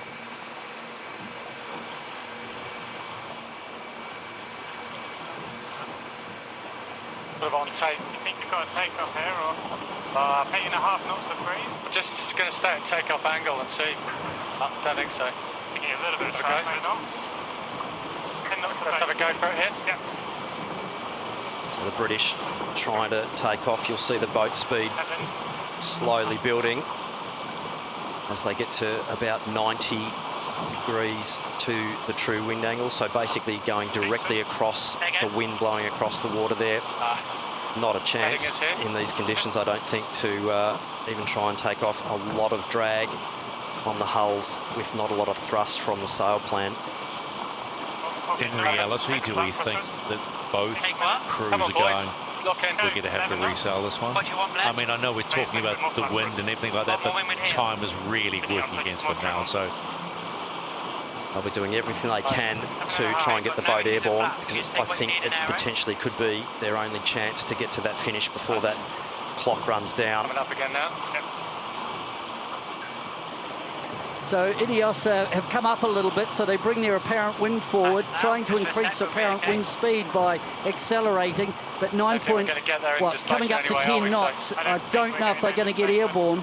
And then looking out over the course, over to the right-hand boundary where they are heading, I'm not seeing any more wind. So I think displacement mode probably at this stage is their best option, but man, they're running out of time.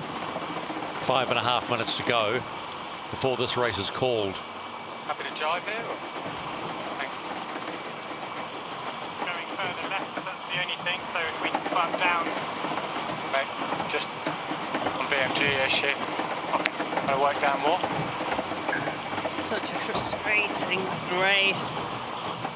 The British Started well. They did. Yeah, sailed really smartly, particularly up those first two legs. Really frustrating. They have really sailed a great race, and Mother Nature there just time though, in displacement. not giving them the gift that is well, that's why we push the air moving across the water surface to power Britannia. Try and jive back and do something. Okay. Okay, guys, jiving here.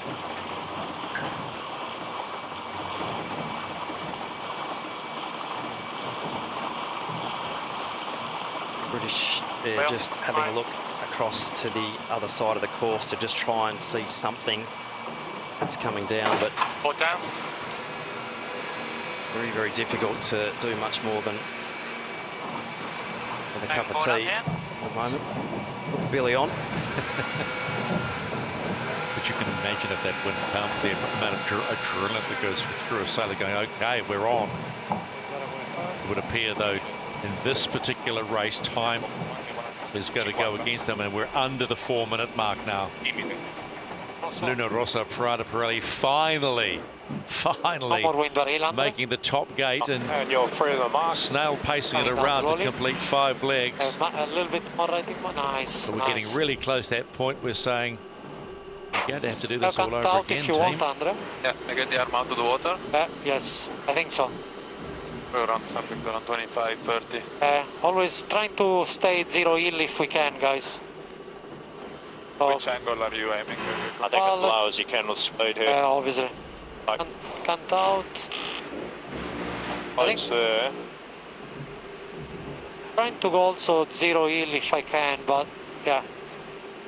I think that's no lower than this, guys.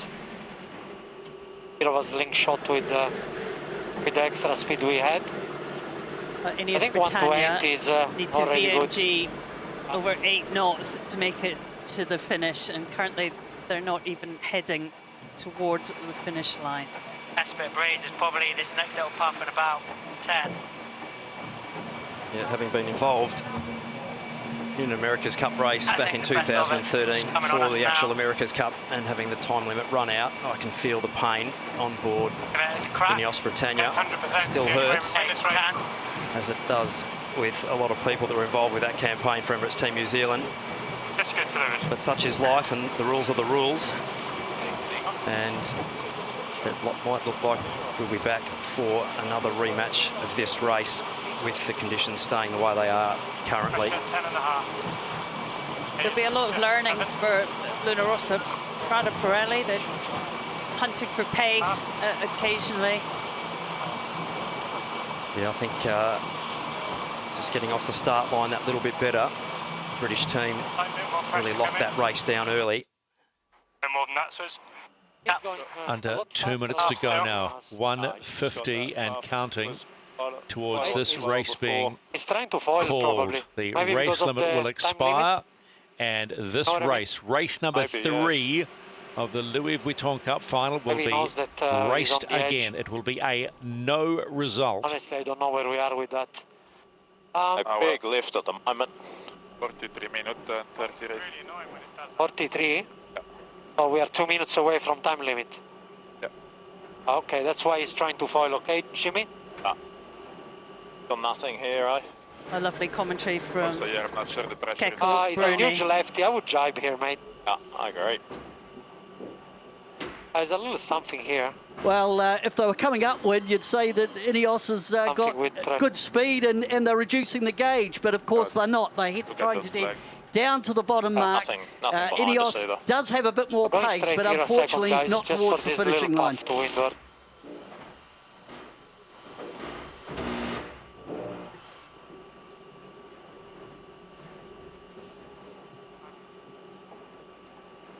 Have a little extra. I'll come up for a little extra speed for the jibe, okay? Just a bit. So we're heading towards the last 30 seconds of race 3, where the time limit is about to expire. Just a small build for the jibe, you know? That's nice. Just remember, when it hits 0, race committee will officially call the race. That's good. And at some stage, slowly coming down, boys. Very we slowly, will attempt to go again. Maybe a roll jibe. 10 to go. Nice. Well done. I will drop and cancel when I feel it. Time limit. This is the race committee. We have reached the time limit and this race is stopped. Well, guess who's happy about that? That's the Luna Rossa fans, and they have fair reason to feel happy about that, because let's be honest, the way that Ineos Britannia were racing in those light air conditions was just beautiful to watch. They were so in control until that moment. That's a big get out of jail free card for Luna Rossa Prada Pirelli there, and really, although they didn't get the point on the board, bragging rights there go to Ineos Britannia. They sailed a beautiful race early on, did everything they could, and as that breeze just dropped out, they basically just succumbed to not enough horsepower going around those big mainsails, and you see the depth there in that twin skin rig. Like a spinnaker. Like a spinnaker to then a blade in big breeze, but hats off to Ineos Britannia for a great job there, and I think a little bit of off the hook for Luna Rossa Prada Pirelli, but the conditions were what they were, and that's why you have a time limit, because this racing is not ideal at this light stage of the proceedings. It looks like it answers some questions about Ineos Britannia being an all-round boat. You know, we talked about the massive wind we had on Thursday, and it was just, both boats were lapping it up. But there's always been that question mark around the place about light air conditions, and today I think Ineos Britannia have shown we're across the board. We can handle it all, so be very careful if we go there again. That'll be a big shot over the bow, I think, for Luna Rossa Prada Pirelli, just showing them that, you know, Ineos Britannia, they are potentially a light air specialist, and they sailed really, really beautifully in those conditions. So a lot of takeaways for both teams here, and there'll be a lot of data getting crunched tonight and a lot of discussions happening back at the barn. We're still not finished for the day. If the breeze does magically kick in, we could potentially see another race, but the breeze at the moment, very, very light. Yeah, Ineos Britannia looked like, I mean, they had power when they needed it. They strung the breeze together. I mean, really clear decision making. They had a plan and they executed it well in the maneuvers. No weakness. This is the race committee. We are calling it quits for today. Thanks for your patience, and we will see you tomorrow. So officially, the day has been called. Race management say they cannot see enough wind in the day, so we will return tomorrow and start again with race number 3. It was, I've got to say, those last 10 minutes was like scratching your nails on the chalkboard. You know, they'll teach you doing that one. But a signal was sent by that boat there, Ineos Britannia, and you heard both Shirley and Glenn say it. This boat has signalled to the rest, to the Luna Rossa and also the Defender, if they get that far. And that's the other thing, Defender, take notice, because Ineos Britannia is across the board. So where do we stand after the end of race day number 2? Still at 1-1. It is still 1-1. It is the first to 7 that gets to face the Defender. And that's the most important thing to remember. So we will go again tomorrow, and we will return with Ineos Britannia on port, Luna Rossa Prada Pirelli on starboard, and they'll flip for race number 4. So despite not having them ripping around the course today, we've seen something. And everybody, apart from Ineos Britannia, are probably just a little bit more nervous, because the official challenger of record is coming if it's going to be light air. They started the day farewelling their fans and getting ready for a big old race day. Well, it wasn't to be, because we wondered what was going to go on. Well, now we do. We're still stuck, happily stuck, at one, because we're going to go racing tomorrow. Yes, it's the Louis Vuitton Cup. Win 7 of these, you'll face the defender Emirates Team New Zealand on October the 12th. Nothing better than AC75s. Join us tomorrow live from Barcelona.